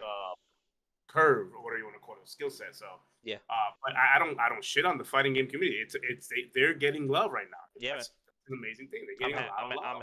I'm happy for the fighting game community, and I was Hell happy yeah. too, like I said, because I definitely did play a fair share of fighting games. And I'm excited for Project L, for example, coming from the team over at Riot, but those guys too, the two brothers, working on that game, basically League of Legends fighting game. Like, I can't fucking wait. You know what I mean? Like, so there's games there that I'm definitely excited for. Obviously, I just it's simplicity too. Sometimes I just want them to give me, Marvel vs. Capcom 2 fucking HD, like right on the. I at this point, I just don't know why Capcom just won't do it, but they were, they'd rather give us games like Street Fighter 6, which is fine too, because Street Fighter 6. Well, listen, I tell you what, open up your phone, leave it on Google, and just talk about it all day long. Yeah, I guess somebody will pick up on that audio, and Google will be like, "Oh, it's trending" or some shit. And they'll pick up over there, and they'll be like, "Oh, okay, let's make this." Yeah. Yeah. Weird, so that's Mortal Kombat. Hopefully, we see more this Wednesday at the showcase, or even during Jeff Keighley's Summer Games Fest. That would be cool as well. Oh, and we didn't really talk about it. I'm feeling we're gonna get one way or another. We're gonna get more information. Yeah, and then leaked characters as well too. So yes, so we were talking about Homelander from The Boys. Fucking Homelander. Yeah, man. I mean, Omni-Man, which would be weird because they're basically like two kind of like Superman-ish characters. Well, here's the thing. There's a fantasy out there, a fan fantasy where they want to see these two go at it anyway. That would be cool. Right, so there's I think there's even a fan-made video of them going at it, animated or whatever. Yeah. So now, if you're able to Mortal Kombat, these two going at each other, because they're both bloody as fuck. They don't care. Yeah. Like they will rip your heart out and make you look at it before they take your head off. Like, Homelander is definitely the type of character that belongs in Injustice, but that's why it's, you know what I mean? It would be great to see him in Mortal Kombat as an actual added character. I think that an actual not cameo character, but an actual playable. With fatalities of his own. It would be fucking nuts, especially after watching The Boys now. It's like, oh yeah, no, I definitely would want Homelander. I would assume it'd be playable characters. I think it'll be missed opportunity if they don't make them playable with their own movesets and fatalities. Yeah, man, for sure. So that or even friendship with him drinking milk. Right, and I think they could potentially tease that as well. So I think that's actually what we might see. Imagine if the gameplay that they do show off. I mean, they might show a little bit classic stuff like Sub-Zero versus Scorpion, right? Which would be cool. But then imagine they actually tease one of the DLC characters and it's fucking Homelander. I think that would be crazy. That would be insane. Bro. The marketing behind that, the ads behind that would be awesome. Because they can literally tap into that whole fantasy and be like, you guys been waiting for this and that. Now you can with Homelander and fucking Omni-Man. Yeah. Thanks to bro. What's the name of the company again? The V. They do. Imagine they set it up like a whole ad. Because how they have the video games and stuff. They could literally just five-head it. They could five-head. They could promote the shit out of it on their own shows. For season 4, imagine be like, oh, look at this new game that came out and do that whole fourth wall shit. Especially fucking this Boys. You could do that with Boys because it's literally that they're working for a firm or company that contracts them out to save people, quote unquote, and be superheroes. So it's like, guess what? We just got a contract. This video game's coming out. They want you to do some mocap in it. And, yes. And oh my god, Yeah. That's actually that's wild to even think about, but for sure.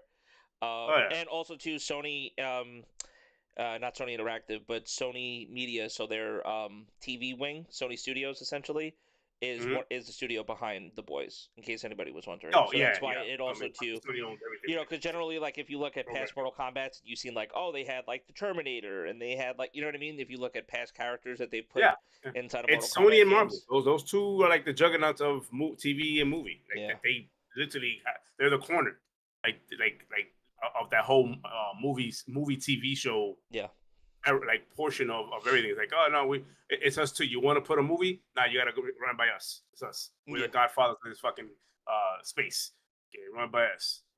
Make an offer we can't refuse. That part right there. So yeah, man. So we'll see what we will see. Hopefully on the 24th, or during Summer Games Fest, or just towards the next couple of weeks. Next week. Yeah, for the next couple of days. Next couple of days. I told you how hyped I am for Wednesday. It's gonna, dude, it's gonna be crazy. I mean, not to kind of jump the gun on that too, but I guess we kind of can. This is so here. You know what we'll do here, chat? Since we're like random and fun, instead of just jumping right into the next topic, which is another fighting game, we'll actually split it up a little bit, and we'll go right to predictions for Wednesday. This list, by the way, chat, that you're looking at, and for those who are watching the visual repeat, this is like not confirmed. More than likely, this list is full of shit. More likely, yeah. But I'm posting it only to kind of just give an idea of like, hey. But I won't lie to you and tell you I'm not excited about some of the things I see on this list. It could be fake, but I'm like, damn, imagine. This is what I'm saying. So like, as a potential, like, for games that, and I don't need to see all of these games. The only games that I would want to see, technically, that I personally would not want to see to be like, wow, they had a good showing. And it's crazy to think about, but obviously Silent Hill 2. I would need to see the Snake Eater remake, obviously. Oof. Twisted Metal, I probably couldn't care for, but because they're doing the TV show now, I could definitely see like the whole thing, like if that's actually real. The Ghost of Kamakura, which is Ghost of Tsushima. It's a sequel. Sequel, right? Okay. So that's Sucker Punch down there. And then DS2, Death Stranding, feed me fucking that. It's not exclusive, by the way, you fuckers. It's that's why it's like it's fucking. When you look at this, that's what kind of like the telltale. You gotta look at the right side and be like, hey, exclusive. I don't know about that. But you know what I mean? Because they have, they hear launch exclusive, console launch exclusive, PS5 exclusive. When you're trying to say PS5 exclusive, you're pretty much saying like, hey. Like, it's only coming out, which is fine, too, because if it ends up being a PS5 exclusive, guess who's getting a PS5? This guy right here. Okay, so give me a fucking we said that much. There's certain games that they can announce that I'm going, yep, here's my wallet. Exactly. Spider-Man, obviously, it would be cool since we're kind of getting close to when the game is supposed to be coming out anyway, so... I think it's safe bet to say we'll see something of that on Wednesday. I think it's a safe bet. But I also think Ben Studios might come out with something too on Wednesday because they've been tweeting, I can't wait to show you guys. But heads would roll. Our first PS5 exclusive. Yeah, but heads would roll if they actually showed anything from Final Fantasy VII Rebirth. Not like a trailer. It would actually have to be like gameplay. No, it has to be gameplay. Definitely. But that's right. So for me, like, it literally would just be, that Ghost of Kamakura. I hope I'm pronouncing that right. Final Fantasy VII Rebirth, Silent Hill, and Snake Eater. For me, that would be like, wow, solid, great, fucking bravo. Like, for me. And Death Stranding, of course. Death Stranding, of course. For me, that bravo. Everything else, for you guys, if that's your thing. I mean, Hades 2, I can't wait, but I already know I'm getting Hades. Like, you know what I mean? That's already, like, I'm mentally like, I can't wait for Hades to come out. I don't need to see any more of it. I'm excited. It's great. Yeah. I'm sold on Hades. I like the direction they take in Hades too. I like where they're going with it. Like the direction they took it, it's pretty good. From the they already showed us. Exactly. Denver, this list just like the Xbox list, because believe me, I got one of those too. So if we want to go full, but I think it's still too early for that for the Xbox one. So I don't want to go list for list just yet. Because another thing as well too. So obviously for Memorial Day holiday, we're taking off next week. But when we do come back, we'll have obviously Diablo to talk about. But we will also have the week that we do come back. it's the week before the showcase. It's week before the Jeff Keighley show, week before Xbox Showcase and Starfield. So all of it might even be a longer episode because that's going to be the prediction episode that we go into, and hopefully by then we have more news. I could give you my early, point about what I think Xbox might talk about, but I'll save that for one of our topics later on.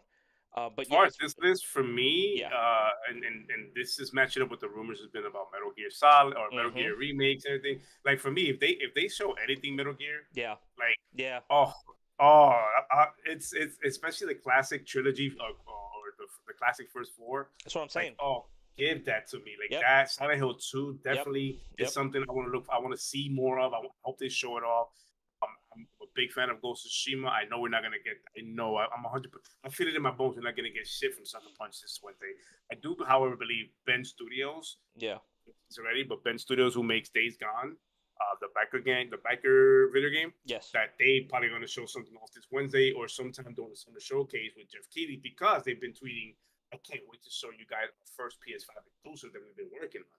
So I'm pretty sure they're far along on that one today, and they just can't. When they tweet like that, they just can't wait to show it off. And when it comes to Sony Studios, the way the developers they do, if the game ain't close to being ready, they won't even talk about it, not even a hint of it. Yep. It'll be rumors and a bunch of leaks and all that garbage comes out. Yeah. But the studio and devs themselves don't talk about it until it's damn near ready. I can give them those flowers when it comes to PS5 games. And then my wild card, you already know my wild card. SoCop. Yeah, dude. They're Yo, doing the whole gas. Yeah. For SoCop. So bring me some SoCop, please. Yeah, just wrap it up right there, basically. Just wrap it up. Yeah, just wrap it up. If they show that throughout any portion of the show on Wednesday, again, it's a wild card. Yep. This is when I put my speculation hat on. If they show that on any point of that 1 hour show, that's it for me. I will turn off the show right then and there. I don't want to see nothing else. Yep. Like, nah, I'm good. That's like, it. Yep. I'm good. Yep. Where's my credit card? Yeah, We get that PS5. Exactly. Ordering that shit. But yeah, man, there's a lot on this list. And I'm with them, but I mean, it is an hour show. We gotta. That's a lot, but that's what I mean. Like, I don't know if I was telling you or my brother, and I was like, listen, in an hour show, like, the only trailer that I'm thinking like they would OD on is like Spider-Man and obviously Kojima needs 10 minutes. Like, you know what I mean? Like, Kojima gets the most showtime out of everything. I don't give a fuck what anybody says. It's Kojima, okay? And even though Konami treated them like shit, Sony's like, no, Daddy Kojima, come here. No. How much? What kind of weird fucking trailer do you want to show us again? How many minutes do you need? Wow. Okay, so we're only doing an hour show. So, hey, can you do 3 minutes? And Kojima just looks and he's like, okay, how about 5? Like, could you imagine that conversation? Yeah. And like, that conversation's wild. Yeah. And then Kojima just looks again, and he's like, okay, what about 7, Kojima? Is that enough for you? He's like, I can make 7 work, maybe. So it's like, you know what I'm saying? So it's like he gets however much time he fucking needs because Kojima. It's Kojima. And everybody else, or you know what? He might just get 30 minutes with fucking Jeff because we already know that, Jeff might just give him half the fucking the summer showcase. The whole summer showcase. Yeah. It just might. As a matter of fact, you're producing it.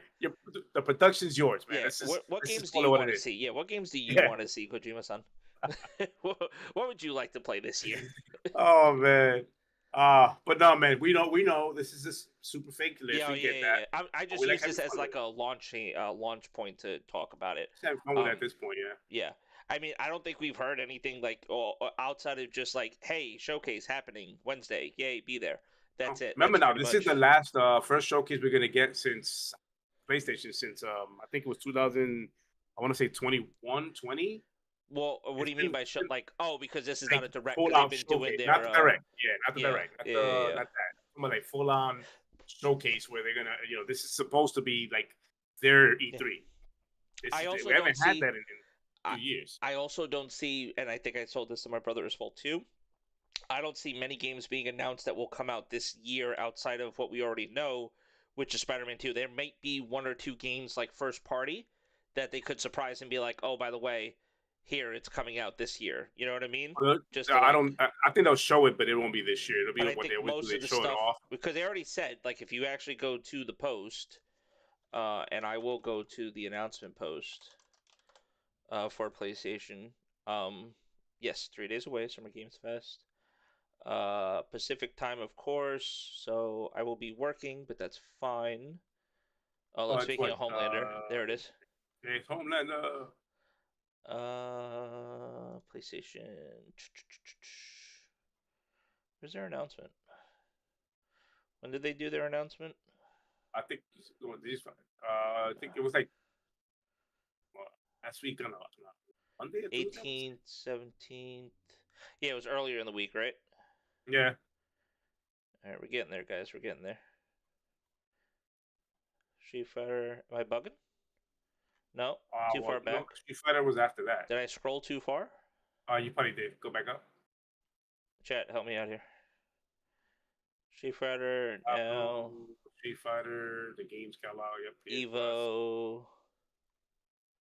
Okay, it should be coming up because the Street Fighter shit was it Street Fighter after though? Guys, did they delete the original announcement? I saw the controller one. Is it pinned? Is that why I can't see it? Is it a pinned post? Am I Twitter fucking stupid? I mean, oh yeah, there it is. I got pinned. But there was something that I saw like just about the post. Okay, anyways. I remember reading something that was like, oh hey, yeah, we're gonna be announcing like like the little text that they BMG posted it. Oh, shout out to Oh BMG. yeah, he put it on Discord, that's right. He did. BMG put it in our Discord. Oh, did he really? Yeah, he did. Did he put it on Twitter? Did he put it? Yeah, I want it. It's right there. It's like if you go to Gaming News, like just scroll like 3. Thank you. I'll pretend like I know what I'm doing. Ooh, they go to Walmart Paramount thing. I mean, all I was trying to do is basically see because there was something like there was wording that they used that I was looking for. Right here. This was it. Thank you guys. Thank you, Denver. Shout out to BMG. We love that guy.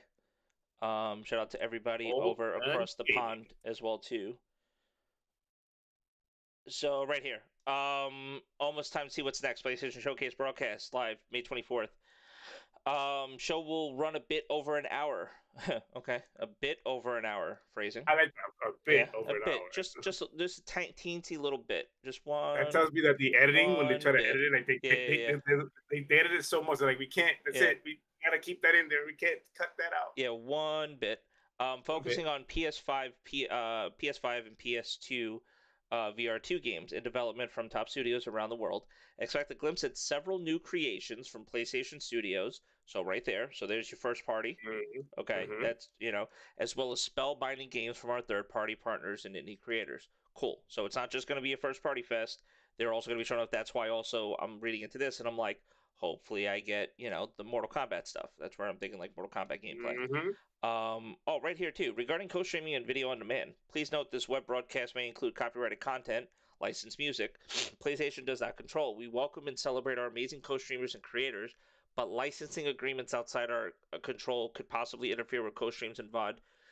If you're planning to save the broadcast as a VOD to create recap videos or post clips in segments of the show, we advise omitting any copyrighted music. So basically, listen, I'm going to be honest with you, this is dope because Xbox does this as well too. Whenever they're like, hey, we're about to show some shit and there's going to be music, like, yo, just mute your shit basically or talk over it because you don't want to get got. We have permission because we paid for it, us being multi-billion-dollar corporations. You small people, you tiny people. And we are Sony. We have Sony Music. We can do this. Well, exactly. Yeah. We're gonna fucking play whatever music we want since we own a music, record label. So we'll play whatever music we want to play, but we can't account or that would be the smart thing. And in the future, you would hope that maybe they would do a conference since they own a music label. They would play music from it and be like, oh, by the way, we give everybody a pass if they want to actually, you know what I mean? That would be cool too. That would be cool marketing. That'd be cool marketing. It would be. This is cool that they actually just gave everybody the heads up as well too. So they're saying that basically, no, we want you to co-stream, but just make sure you mute so you don't get got. They're giving you the heads up, yeah. Like we want to co-stream, but just be aware that there could be music in this that's it's licensed, it's copyrighted. Yep. And you can get dinged for it for yourself. So lucky for us, we don't monetize. We're not there yet. Yep. We can. If we decided to, we could just go, hey, whatever, play the music, copyright us. Exactly. But yeah, so that's hype. Interesting to see what they do. Yeah, I'm with Timber. 30 minutes for the first party stuff, and then 20 minutes for the PSVR stuff, and then whatever's left will probably be for the third party stuff. Or traditionally, what they do is they mix in third party I stuff. wonder anyways. how much, because, and this is me not, listen, I'm not putting on my fucking CW hat. I don't have one of those. And console war hat for those not playing the home game. Yeah. But I wonder how much PSVR 2 they do show based off of what we know about reported sales and stuff like you know what I mean? Like I wonder how hard they're still like if is this like the Kinect? I mean, even though Kinect was successful, like you know what I mean? It's Yeah. like how hard do they go? I'm sure they'll drop some numbers on the PSV2, whatever you want to call that, because VR2. there's been reports and rumors on it's not selling well. Yeah. It's just now recently. I don't know if it's there yet, but it's not recently going into storefront, which originally you can only order through their first, their shops. Yes. Their online stores. Yeah. And then now I guess they're gonna add it to stores. Already been added. So there was that, and there was like rumors of it's not picking up sales, and they might drop the price. To support that end, they're gonna drop some numbers on that right before they start talking PSV2. Yeah. Where they're gonna be like, hey, and by the way, this many of this has been sold, and this is what we're working on that, like something like that, like just to let us know, hey, we're not going nowhere, we're here, we're supporting it. Yeah, Best Buy's got it on sale for $550. I think it launched. The bundle, they're still selling it now with Horizon for $600 by itself without Horizon. VR is $550. And then just the charging station is $500. Listen, at the end of the day, here's the thing: VR is not cheap for anybody to get into, especially even if you're on PC as well, like that too. Their VR is actually supposed to be pretty legit as well, compared if you watch people's reviews and stuff like that. Problem is, like me, I can't do VR. I get nauseous. I can't do it. So you know what I mean? Yeah. Like, I can't, like for content, I'd want it like as far as like watching a basketball game, maybe watching a sporting event, but actually playing a game. Not for me. I don't want to fucking be on a roller coaster doing all that. I'd rather go on the fucking roller coaster. I think I can last maybe 10, 15 minutes on a game, and it can't be too much motion in it. Yeah. Because it gets me really, like, if there's a lot of motion in it, I get sick. But there's also too, but supposedly the technology in it's supposed to be really good when it comes to like smoothing and stuff like that. This is all stuff that I've seen like from reviews when people talk about it, but it's still not an easy entry price when you think about first you have to buy the system and then you have to buy this. So it's like we're not talking like a $200, $300 entry point. It's damn near $1,000 to have the PSVR experience, which is still technically cheaper. Which is still technically cheaper than going and getting a mid-range gaming PC and getting a VR kit, from insert, HTC, Oculus. At the end of the day, is what I always say. I would never put value on somebody's pocket. Sure. If it's your thing, if it's virtual reality VR goggles, however you want to experience it, Google, PlayStation, or whatever it is, Meta, if that's anybody, thing, if that's your thing, go and if that's how you want to play video games, go play. I mean, I have my wife who plays her Call of Duty and anything else on her phone and tablets. It's one of those things where like if it's something that's you're having fun with, play with it. Go get it. I'm playing a 30 frames per second game on a $500 system. Yeah. People are paying $70 for a tablet game. It's all good because if it's what you want, then go get it. Who am I to say, oh, you ain't having fun with that? That's bullshit. Like, no, if it's what you want, then do it. It is expensive for me because I get motion sickness. I wouldn't get the value out of that for me. Yeah. I would not get nobody in this house, me and my son, we get sick off of it. Wife, not interested in it. So I wouldn't get that value in the house at all. Yep. Even if it was for, a couple of months playing it just to get the experience out of it, we wouldn't get it because I would literally get sick to the point where my stomach starts getting weird. If I ate something, it'll probably come back up. Like it's not a good experience for me at all. I don't get none. I can't. It's not something I can deal with. I could power through this. Right. No way. No how. Yeah, man. So that's our thoughts on the showcase coming on Wednesday the 24th. Obviously, we'll have more when we come back after the break. After the break. Yeah, we'll have more because it'll be on Wednesday, so we'll have that to talk about, and then it'll be a week before when we come back. It'll be a week before the Xbox yes showcase. So We'll have that. So we'll have that to talk about. There's also a chance too, and I will confirm with Kills. This is all just hypothetical, but it might be a little bit of a longer show that day, just because of predictions and because of what we'll have to talk about the week before and what's coming. So we'll see if we can't fit it all in the 2 hours. Maybe go a little bit longer. Yeah. For the culture. Definitely. For the culture. For the culture. And we're still. I don't know if we. When is that show? What is the showcase for the Xbox on the Sunday? It's on the Sunday. It's the following so we week still right gotta after talk Summer about Game that, Fest. yeah. So that's what it is. So the June 4th podcast, that Sunday, is when we will be back because we're taking off next Sunday, the 28th. The show's on the 11th. Yeah, so we're gonna be talking about Diablo at that point because it would have been out for a few days. The showcase, what took place there, and our predictions coming forward, and if there are any other announcements in between that. So that makes sense. Yeah. So we'll see what happens then as we get closer to the 11th be the show. We'll see what we do with that. Yeah. Yep. Yeah, because we do that. We did that last couple of years. Go live for the actual showcase. Yeah, and listen, and the showcase is on a Sunday, so there's a good chance like we podcast that Sunday for the showcase. I know we're kind of getting ahead of ourselves a little bit. But our live, we might not be going live at our usual time. There's a good chance we go live earlier and just go live with the showcase. And you guys hang out with us as we geek out with the Xbox stuff, and we could potentially split it up and do Xbox showcase, Xbox games showcase, and then Starfield separate, and go with that. But yeah, man, they're rolling it off, right? They're just going right into it. They're not stopping. Supposedly they're rolling it off. It's back. It's back to back. Damn, I wish they would take a little break. Well, yeah, I know. Just take a break. Just take a small little break in the middle. No rest for the wicked. Go wait for the wicked. Yep. But yeah, that's our plans for the future. I know we got a little off track, but we like making sure. Get it out now because listen, if you didn't make it to the end of this podcast, it's like at least you know. At least you know. I do have. Yes, I am showing. Oh yeah, the more you know. We need that. The more you know. We need that soundbite now. I had to do it. Yeah. Yes. Yeah. Thank you. I appreciate you. I got you. I appreciate you. I do have Street Fighter showing on here. This was gameplay taken from, funny enough, Turpin. Shout out to Turpin in the chat. Welcome home. Turpin! He's home from work hanging out with us. So, yeah, this was not me playing. This was my buddy Spence playing with Turpin. They were getting it in, and then I would jump in as well, too, in this clip. And, yeah, so basically, here's my take on the open beta. Had a shit ton of fun. I think I said it a little bit in the beginning of this podcast.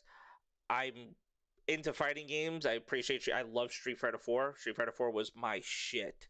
I loved me some Street Fighter 4. That was my favorite too. Street Fighter 4. I loved me some Street Fighter 4. I love the fact that Akuma was in that game, and even don't get shit started. go. I forget the grandfather because I think it was like Ryu's grandfather or something like he was in that game too, which was fucking. I can't think of his name right now. But he was great in that game too. But Akuma was like my guy in Street Fighter. I literally could get out his supers as well too. That fucking button input was wild. Like to actually push out the 1,000 deaths. The super. Yes, I used to I used to kick that shit out, man. It was, oh my god, I love playing as Akuma. I'm fucking pissed that he's a DLC character that doesn't come out until 2024. That's just. I think a lot of us are. The fact they put that motherfucker behind a paywall is like, come on. I don't mind so much that he's a paywall, but yo, fucking drop him in like September. Like, why the fuck? Yeah, don't wait till like a season later or whatever. Literally, I need him now. Literally 6 months after this fucking game launches or whatever is where they're putting him out. So that's got me kind of fucked up.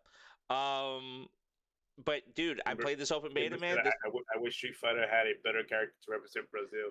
You know, I didn't think of it to that comment. As he said that, I'm like, what is there? Oh shit, it's Blanca. I'm like, wait, yeah, he has a point. It's like a monster is representing a beast. Yeah, but that's not. Yeah, I get you. And everybody else is human. Like, okay, what's going on here? More or less. I didn't think of it, but yeah, more or less. Yeah, their roster is kind of crazy. Here's the roster actually. This is the launching roster. Cammy, can't wait actually to play as Cammy. Yo, here's another thing I'll say too, and it happens a couple of times in the gameplay footage. The death animations for females, or I shouldn't say death because you don't die, you just get knocked out, right? Fighting game. It's not like, no fatalities, right? You get knocked out. The knockout animations for a female when they're lying on the ground, like Capcom knew what the fuck they were doing. We said this in the trailers. Yo, why is every female character that I've experienced like playing against, why are they posed in such a way? And I'm not like full of shit. I'm literally gonna go. So here, even the Kimberly, I'm gonna pause it. I'm gonna try to do it. Yeah, hopefully she gets knocked out. I think she does. This was me actually. This is me playing my buddy Spence. So I think I have to get it right. I think we're all gonna be paying for Kuma. Here it is. No, so right here. So pause. This isn't even the worst death animation actually, or knockout animation. There's one that's worse than that, if you could imagine it. That's actually the better one. That's actually the better one. Yeah, out of the ones I've seen, yeah. Final round. Does he beat me? Oh no, I do level 3. Woo! I'm nice with it. I'm nice. Oh, wait, is it gonna show it? Now here's the thing. No, the clip cut. Okay, so maybe jury. Maybe I'll get a jury knockout. See, now it's gonna be like, I don't know what I'm talking about. Listen, I'll say this. Suffice to say that the female animation knockouts, like they're all dying, laying face forward on the ground with their ass sticking up in the air. Right there. That's one. Like, just their animations, like the way they are. I think the egregious one was Kimberly. Yeah. I'm like, yo, what is this pose? Like, you're supposed to be knocked out, and you're essentially just maybe a tear. Actually, hold on. Now it is Japanese culture, dude. Yo, it is wild. It is wild. Actually, I don't even think I'll see it here because it was fast forward. Dude, yeah, I can't imagine. The pose was wild. Anyways, suffice to say, I had a lot of fun playing the open beta. I started in classic mode. I was getting my ass kicked. That's how I played Street Fighter 4. I didn't play any of Street Fighter 5, obviously, because, well, couldn't play it. Who was sitting on whose lap on that one? Listen, it's netcode. It wasn't, the person was standing up from the cabinet. I was standing down. Okay. But yeah, so I started in classic mode. So what they did here with Street Fighter 6 is they introduced another mode, essentially. I don't know exactly what they're calling it. Well, I forget what the M. There's C, which is classic, and then M. Oh, modern. I'm assuming that would be the easiest thing. I'm pretty sure modern. So the combat. So it's light, medium, heavy, and then you have the A button. So on an Xbox controller, X, Y, B, light, medium, heavy. You have a button that's dedicated to parrying, that blue outline, and then you have a button that's is set for the drive impact, which is like the little splash art thing that you do. It's like your impact button as well too. I use both control schemes. I'll tell you this much: I had way more fun using the modern control scheme than I did than the classic ones. Now I'm used to the classic ones, but like even just from a standpoint of just fighting and being competitive, like on a controller, it just felt weird having to, worry about light, medium, heavy attacks for punches, light, medium, heavy attacks for kicks, and hitting multiple buttons at the same times to get your throws in, to get other types of moves in as well too. When you had to hit 2 moves at the same time, plus other inputs. When you're using the modern control scheme, listen, it's like Y and B together at the same time. That's a super. YB down, that's level 2, or YB back, that's level 3. Like, yes, I understand. It's like for keybinding, it's a key. It's a macro. It's a keybind.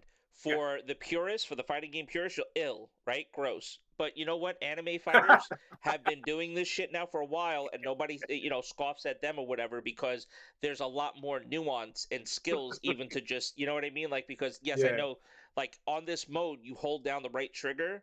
And you hit, like, if you hit A 4 times in a row and it's not being blocked, you get to hit a combo string, and then you could combo other things into that. You still have to know what to do after. Like, you could still pull off strings and do all this stuff too. But if somebody's blocking, whatever like that, even if you're on casual mode or whatever, they could still block the same way. Your auto combos could still get blocked the same way, and you could still get punished the same way. The biggest thing that I noticed and the biggest takeaway is on the modern classic mode, you get to buffer certain attacks while you're doing certain attacks, and that's a big thing in fighting games because everything is like frame perfect. You get to do a move, so when you connect with a hit and it's like a punish, then you get to put out another hit before they have time to respond and block. So that's one thing that I noticed. So and that's kind of getting like a little nerdy on the little nerdy side of it, but that makes me want to say like, wow, that's cool. I definitely want to play more of this, because that just made it a better experience for me. Does that mean like I won't go and buy a fucking fight stick like all the rest of you crazy people that are going to be playing this fucking game online on your PlayStations and your Xboxes and your PCs and stuff like that? Because I was on crossplay servers playing against everybody, and even today, before the podcast, I was getting my ass kicked on that modern mode. I was kind of being a little competitive, but people, and they were on classic mode kicking my ass. I wish they told me what type of controller they were using, because it didn't feel like a regular controller. It felt like they were on a fucking fight stick, because the way they were stringing combos together, I said, I don't believe you that you have a controller plugged in. I don't. I personally don't believe that. So I wonder if there's a way that it actually will signify or show people like, hey, I'm using a fight stick, or hey, I'm using a gamepad, basically. But that's my but that's my biggest takeaway. I'm just, after playing the open beta now, so more so than the demo, because the demo was the single player. I'm very excited for this game. From playing it, I'm going to talk to a few more people to see if they're actually scooping it up, because that will definitely decide my purchase. This isn't going to be one of those like I'm going to buy it and sit in the back. But if enough people that I know in my space buy this game, then I will be picking up this game, simply because I could definitely see myself having like, hey, let's have a Street Fighter session night. Like, I could definitely see myself playing this with my brother. I could definitely see myself playing this like even with my dad. Like, you know what I mean? Like, actually, like, you know, like shit like that, and like just playing some Street Fighters, they can play as the classic characters and stuff like that, or we could just make a character and make them do our own shit. You know what I mean? And even do those goofy extreme fighting rules where we're like throwing fucking like, you know, watermelons and shit at each other, because they got those like weird extreme rules mode in this game as well too. So, but that's my biggest takeaway with Street Fighter. Actually, it's just, it seems like a lot of fun. It feels really good to play. It feels responsive. Mind you, this was like basically a demo or open beta. Service felt really good. And just excited to see how it does when it comes out. It's coming out the same day that the early access for Diablo 4 comes out. So, I mean, yeah, that's the only thing. It's like, listen, man, Diablo. It's like, that's where we're at, though. That's what with this generation of console and gaming and the way we play now. That's where we're at. We literally, it's not the first time. That won't be the last time. We're gonna have these situations where it's like, I get it. They're two complete different games. One's a fighting game, and the other one's a, you know, it's just two different genres. The other one's a dungeon crawler. Yeah. Or action RPG. What is it? Action RPG is what it's considered, right? ARPG. The Diablo 4. Diablo. Yeah. ARPG. Right? That's fair.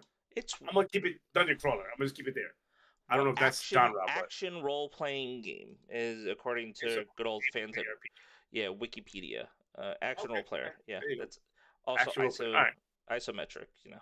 So two complete different games. So I get the whole, argument of, well, you can just get both and just experience both of them differently. I mean, I get that, but do we really want to take away from Diablo? Yeah, those fighting people. Do we really want to take away from Street Fighter? You know, it's like, I want, you know, it's like it's one of those balances, and then of course you gotta factor in the economy and your financials and all that stuff. But for me, I'm with you that the deciding factor. I almost put two words together. The deciding factor for me picking this game up would be that if enough of you guys say, yo, Kills, we're getting this. Yeah, I'm there. I'll get it. Yeah, I'll get it because it'll make sense. It'll be like, okay, I can play this with people. You know, on top of the single player part of it that I'm already the world tour part. Yeah, the world tour part that I'm enjoying. I don't think that's gonna hold me. It's not enough to hold me to go. I'll be playing that over and over again because I don't know what the plans are for that anyways. I don't know if they're going to keep adding to that, or that's just a one-off, or this is just to introduce me to the series again.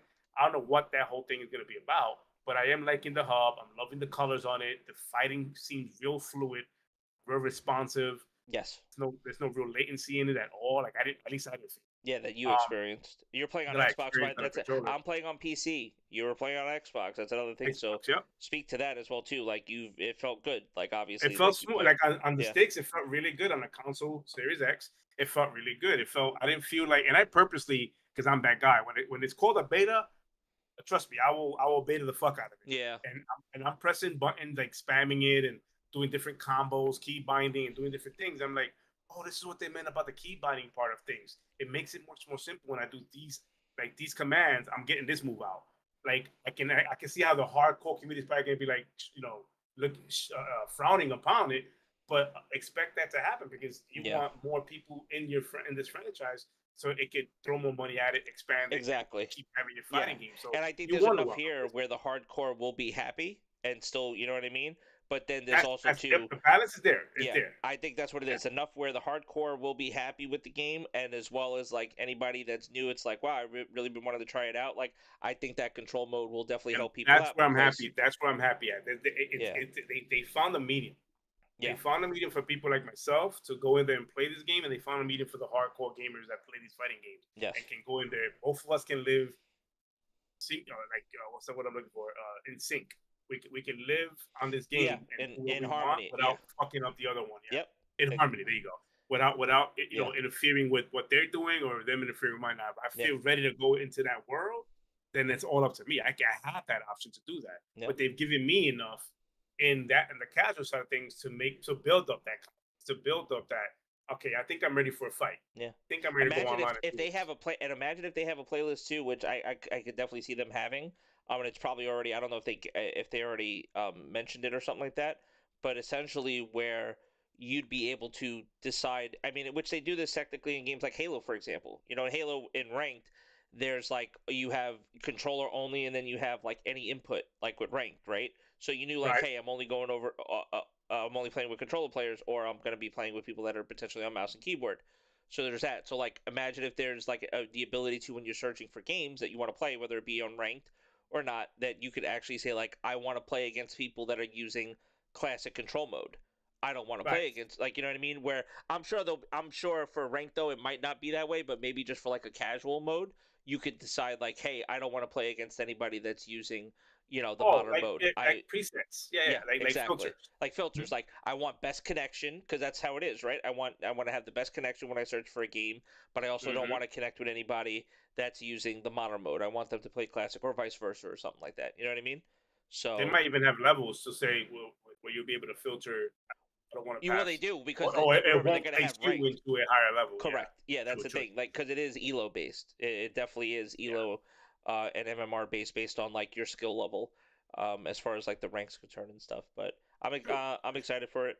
But I'm more excited for the game that's on screen right now, only because I gotta say, I'm counting the days on this one because, and it's weird because and I've said this in this pod and I spoke to you privately. It's one of those things where it's like, I've never ever felt this way for a Diablo game. Like, I never felt like, damn, I just cannot fucking wait for this game to come out. Like, the beta was fun. And I purposely avoided the last beta, the Slam from last week. Right. I purposely avoided it because I had so much of a good impression of the first one. Right. And just enough for me to go, I'm not just going to be playing this, I'm going to be playing the fuck out of it. That I didn't want to play that second server Slam last weekend because I know there was more, they added more and more rewards to playing it, but I was okay with that. And that whole, like the boss you got, like the world boss you got on the screen, Shava. Like, I didn't want to experience that. I want to experience that on when the game actually launches, dude. Yes. Yeah, no, I'm with you. Dude, I'm with you. And there's other stuff too. Like, before we actually get into the final topic that we have for today, I mean, real quick, I definitely feel the same way. But I did watch a video this week that was kind of like Asmon was reviewing Asmongold.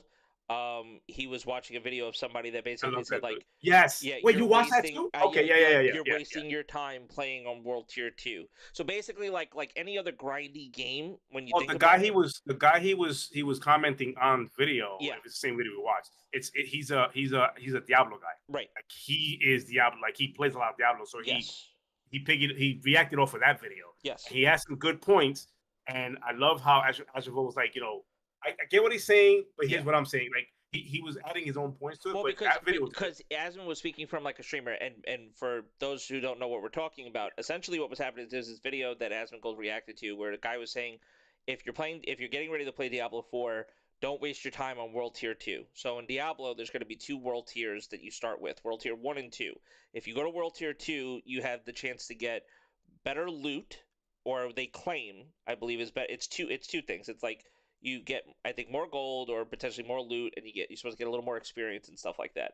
But the game is harder. The game is harder for your level. The bosses will be scaled up. They won't be at level, they'll be higher than you. Versus like if you were on World Tier 1 and you were just like grinding out, and then when you ran into encounter, because there's that RPG element where you get to a point where you over leveled past your campaign objective. But the thing is, where it's like you just blow them up, which was like me in Final Fantasy X, for example. My thing is that this game, Diablo, what people are going to realize is, yeah, the story is great. You're going to want to play for the story and know what's going on. But realistically speaking, you want to make it to the end game as quick as possible because that's where all the content is. That's where the best stuff starts. It's the same idea in Destiny. It's like when you think about, Destiny might not be the best example, but still, it's like you want to grind end game content. You want to grind for that best gun and things like that. You can make it to the end game and stuff. Get through all your campaign shit. It's the same idea. Bottom line, if you're gonna play Diablo and you like a challenge, then go for World Tier 2 if you want. But if you're gonna play World Tier 2 expecting better loot, better better everything because you're in World Tier 2, that's not gonna happen. It might not be the case. It might not be the case. You're gonna get like same drops you might get in World Tier 1, maybe a little bit stronger, whatever. Yeah. But as far as if you're doing it for challenge, then go for it. We have people. And also Reborn's all about challenge. He loves challenges. But it also too with the type of game, like if you're gonna play solo or co-op. If you're gonna co-op and you're gonna go through, you know what I mean? Like that's another thing too. Like if you're gonna just go through solo, like maybe you just want the easier person or whatever like that, Or if if you're gonna play co-op and stuff, maybe easy. World Tier 1 might be too easy, and maybe that's why World Tier 2 will feel better because people like the challenge, and some people just like the bragging rights too. I finished it in World Tier 2. Like me. They look down at. But that's not gonna be nothing because remember, the main meat of the game starts when you beat the game. End game. Yep. Yeah, that's when it starts. So we'll see. I mean, I still have a week to kind of decide like where I want to be. I'm still leaning on Necromancer as far as character goes, but that might change. But Necromancer, because that's the experience I had at beta. But with all the changes that they did on it, maybe I should have played it last weekend just to get the Necromancer again and see what changes did happen. I mean, I know what changes I have read them, but I haven't experienced them, so maybe I should have done that. But I'm leaning on Necromancer because that's the experience I had. But it might change come launch day. I liked playing as the sorcerer, but I also might still go. Once again, it just kind of depends how I feel in the beginning. But I'm still gonna be probably because I like casting shit. I like being a spellcaster. So for me, it's gonna be between the sorcerer and probably like rogue because I also like I like ranged attacks and abilities and stuff like that.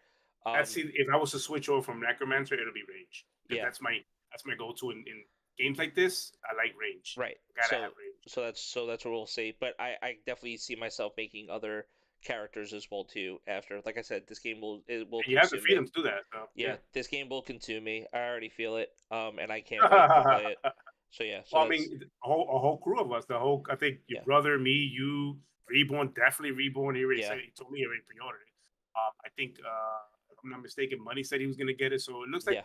I think the whole circle's there's gonna be a handful of us that are gonna be on this game. So it's gonna be that game that's gonna be like, yo, co-op, and it's only 4 players. That fifth and sixth person gonna be like, yo, it'll be like, all right, I got y'all. B team, right? B team. Yeah, and then we'll bring back the B team, A team shit. A team, B team, got you, no problem. Oh yeah, you just if you were on, you know what I mean? It's like if you're on, you're on. If you're not bad. You gotta wait till somebody either yawns too long you did your weeklies. You did your weeklies. It's gonna be that. Yep. Watch. Yep. And Sundays are gonna be me coming in bitching because I fucking work all week. yeah. Oh yeah, bro. There you go. Javen's in there. That's a shame because if the rewards at higher world tiers were better, I would play them. But difficulty. I think it's only just gonna be for the beginning for the campaign. I don't think it speaks to the higher world tiers once you get there, past World Tier 2. I just think in the beginning when you're first grinding the campaign, I think the point that the video was trying to make was don't waste your time grinding the campaign because there's nothing for you there. That's not where all the good gear is going to be. If you want to get the campaign out the way, then just World Tier 1 up and get through that. And then once you get to end game, then at that point, if you want to go World Tier 2, go World Tier 2, get better loot, get higher loot, get better content. That stuff, Yep. But yeah, either way, can't wait. Excited. This game is going to be so beautiful. All right, man. And not to rush through this last topic, but there's really not. I mean, it's a nice little update, and like I said, we don't have to spend too much time on it, but because it is an update. But yeah. So Reuters, EU decision clearing $69 billion Microsoft Activision deal expected May 15th, sources say. That was China. like the, yeah, so so that was the happened before, and then that was May 10th that came out. Yeah, they approved it. Listen, is it too soon for Microsoft to do one of these?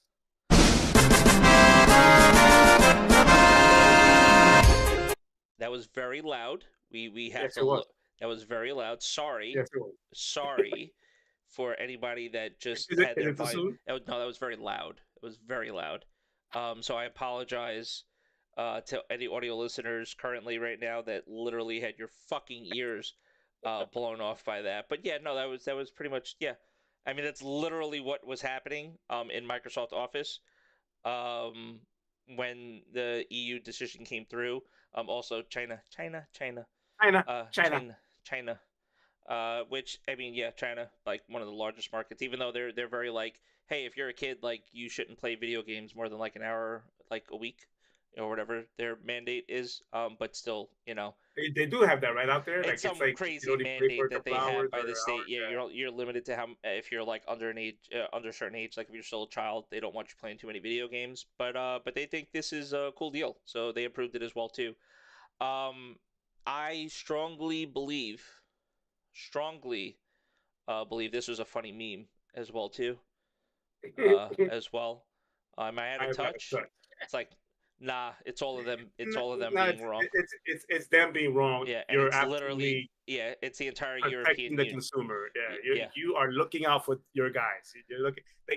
Thank God they got you looking out for them. You know. Yeah. So cloud gaming. That's the cornerstone of every gaming right there, man. yeah, it's the entire European Union basically, and China there as well too.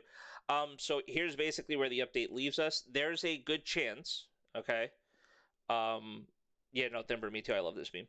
This meme is awesome. There's a good chance, and this could kind of go into like a little prediction, and we'll talk about it more as we get closer to the showcase.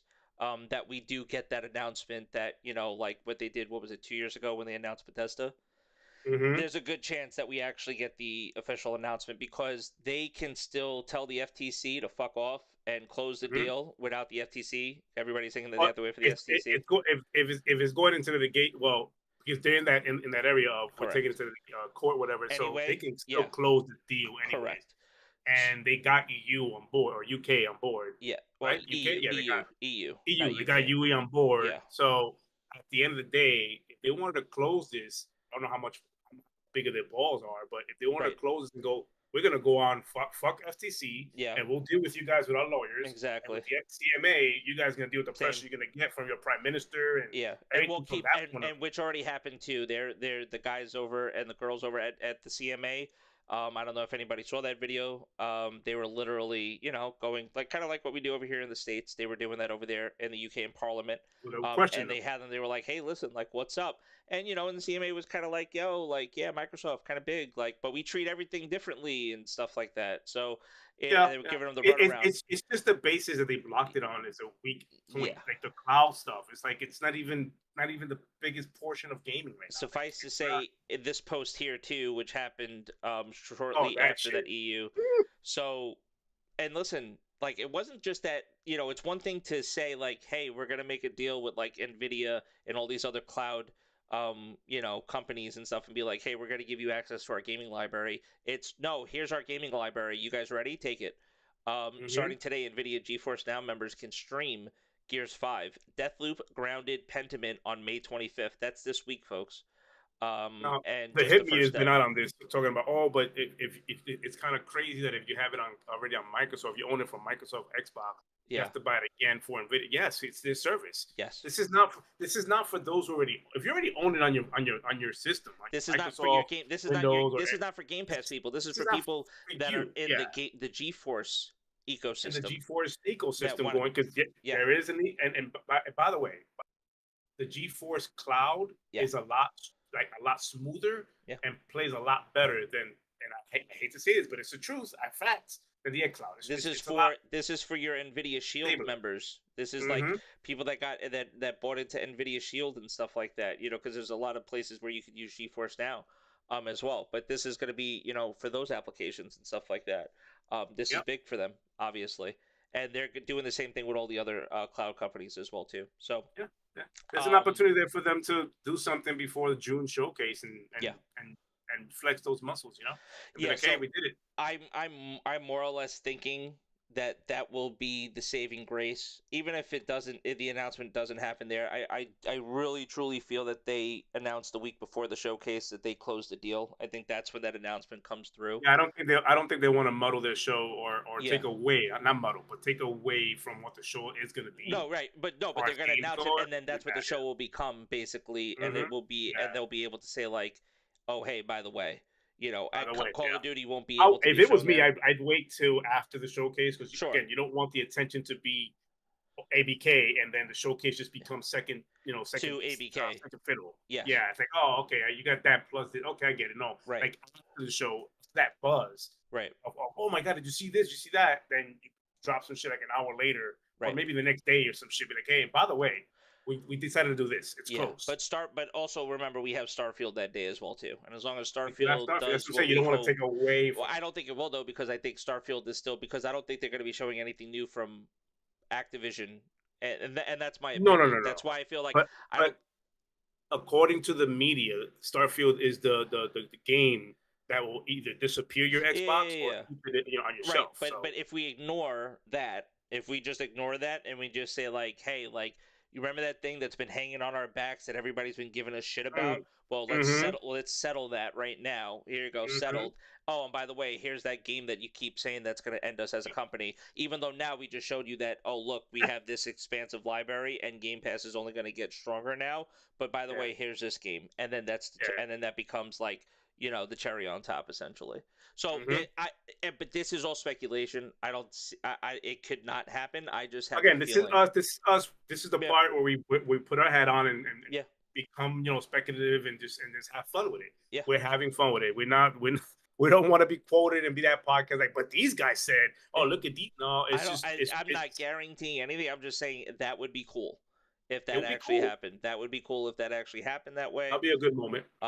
It'd be a good moment, and then like everybody wants people to just move forward from this conversation and be like, "All right, Xbox, what's next?" That's the part. I mean? That part right there for me is the biggest part. That if this does end up closing anytime soon, for me, it's going to be one of those. Finally, we can move on with other conversations. Yeah. And like as fast as we can. Say like, what's next? And then Microsoft announces that they're buying EA for $45 billion. Yeah, they can announce the next move, which is EA, right? Yeah. And then by the way, we bought EA now. EA's out as part of us too. By the way, we just announced that we're going to be buying EA for $50 billion. We've only been the home of sports for so long. Yeah. That we just decided, fuck it. So man, it's for me is that it's to hopefully close it soon so we can move on to some development of games and what's coming for Xbox. That part of it, just get it out the way. I need this to because at the end of the day, being a Call of Duty guy and playing a lot of Activision games, anyways, it's already available to me. I have access to it regardless if it goes through or not, and I'm always going to be getting a Call of Duty title unless your name is Vanguard 2. Yeah, I won't be getting that shit. But it is one of those things where I want to move on. I want Microsoft to finally move on. I knew they were in for like a dogfight with this thing, like not a dogfight, but a longevity, like the long game on it. I know that because they already mentioned 18 months. It could take that long by June of next year. Blah blah. They already said all this. I don't think they expected all the noise that was coming with it, like the extra stuff. And I think at that point now, like the executives are like, oh my god, they're probably saying to themselves, "Can we just fucking close it already? Just close the fucking thing." Would it be more noise if we keep it this way and keep it going? Or less if we fucking just close it and deal with whatever we have to deal with if we close it. After the fact. Like, what's the backlash on closing it now with the FTC not on board and the CMA not on board? What do we get? And can we write that out, Yeah. So, the Xbox buys Nintendo next. So, no. No, not even close. Nintendo's going to come out, and here's wishful thinking. Nintendo comes out right before the end of the year and fucking announces whatever next iteration of the Switch is. And then says that it's launching with the 60 frame version of Tears of the Kingdom, and then goes on to sell 60 million copies of fucking Tears of the Kingdom, because we already know it's going to sell 30 million on Switch. and it will sell It's another. definitely It'll gonna sell be another 4K, 30 million. 60 frames, and another Whatever. $70. Yeah, it'll be Yeah. exactly, and another 70, and it'll be 60 frames on their next iteration, whatever their next hardware is. And I can't wait for it. I'm here for all of it. So All of it. Gaming is gaming, baby. No matter how you do it and whatever you game on and how you game, go ahead and do it. But for the only issue is when we get issues with other, like, it's have fun. Yeah, fun playing your game. Exactly. So so that's it for us today. Memorial Day next week in the States. So no pod for us. Which Next is weird because Sunday. I was watching the baseball games this weekend. They all were in the green half for support of the military. They do it. Yeah, they do it the week They did it before, week I guess. before and the week of. And So the it's week like, of. okay, cool. June is by the way, June is packed with a lot of like celebrations. Yeah. Like Father's Day, Puerto Rican Flag Day, or Flag Day, just not Puerto Rican, but Flag Day. But the Puerto Rican Day parade that also happens as Puerto well Rican too. Parade. Yes. Like, it's like a lot of shit going on in June. My birthday. There you go. There you go. So your boy turns 45, yo. Nice. Big 4-5. That's a good number. That's a Jordan number right there.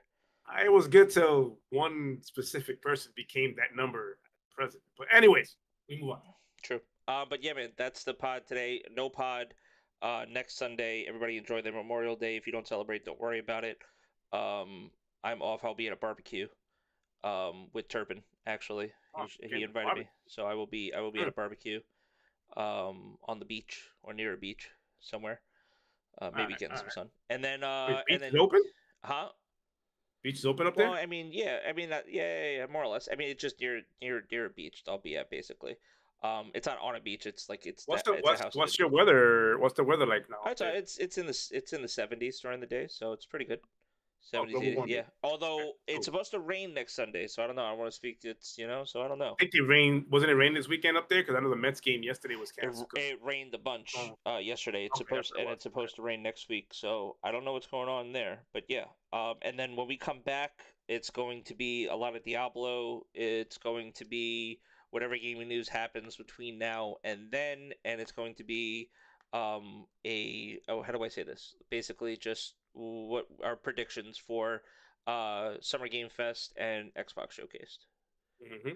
So just you can pencil that in pretty quick. It's nice we actually already have the topics for the day. Yeah, I like that. I like that we do that. I like that. We've been doing that for a couple of shows now. I like that. Just pencil that in. Just that's what you're getting out of us, man. That in. That's what you're getting from us. We don't try to be extra. Yeah, try man. to give you everything up front, transparent. Yeah, that's what we got. But for the chat, yes, round of applause for the chat. Good job. Round of applause for sticking around and listening to us ramble about video games and everything in between. But this has been episode 87. Yeah, man. We're running up on 100 fairly soon, and we're probably gonna hit that this year. Sure, we are. Definitely.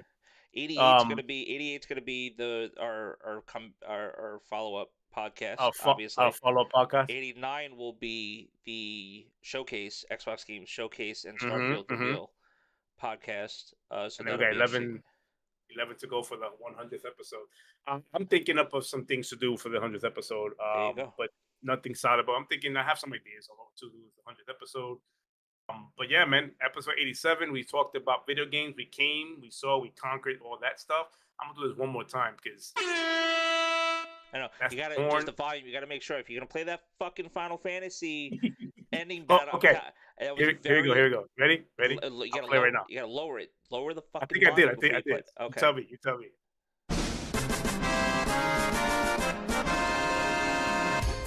That wasn't that. That was better. That was better because the other one. I can go lower. No, it could go a little lower still, but that one was good. That was better. That was better. Okay, yeah, so the last one did. I took off. Bro. Okay, full transparency. I took off my headset. I did it. Yeah. Oh, great. So fuck me. So fuck me. Fuck the audio listeners and fuck everybody else that was listening at that time. And you were good. Fuck me though, right? Fucking fuck me. Fuck my ears because you know what they say about. I mean, yeah. You know what? That's my problem for having us on 99. I got max volume on my headset. Yeah. All right. I learned. I learned a lesson today. As soon as it went, dun, dun, dun, like, oh shit, headphones off. This is why you can't give Kills new fucking toys because that's it. They came out with a soundboard on Discord, and here's what happened. It's only gonna get better. That's true because we'll have more sounds added. Yep. That's what she said. Oh yeah, that's what she said. We need. Oh my god, there's a few that part. I mean, like that. I'm literally gonna get the Jada Pinkett Smith that part. Oh, you gotta get that. Yeah. Definitely gotta get that. That'll be good. I want to get the turtle one that we both can talk about. But anyways, all right, we're done. I'll just do it. Episode 87.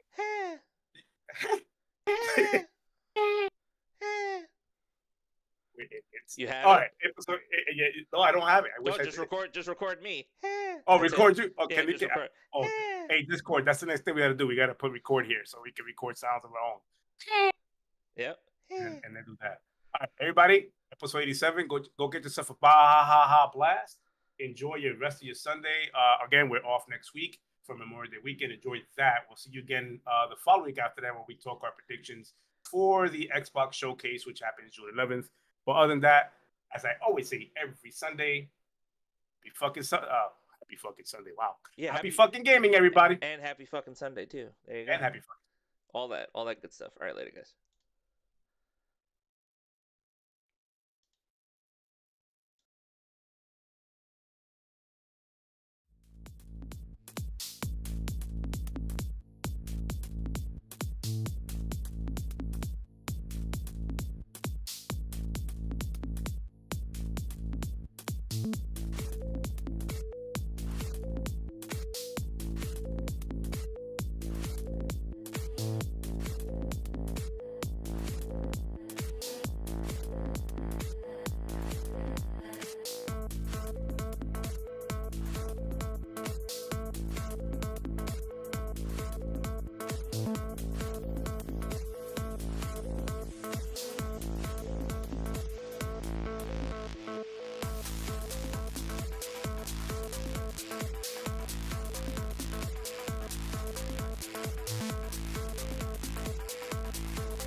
When night has become the day, they're sending you far away, so far away. When everything starts to fade, you don't have to be afraid. No, you don't have to be afraid.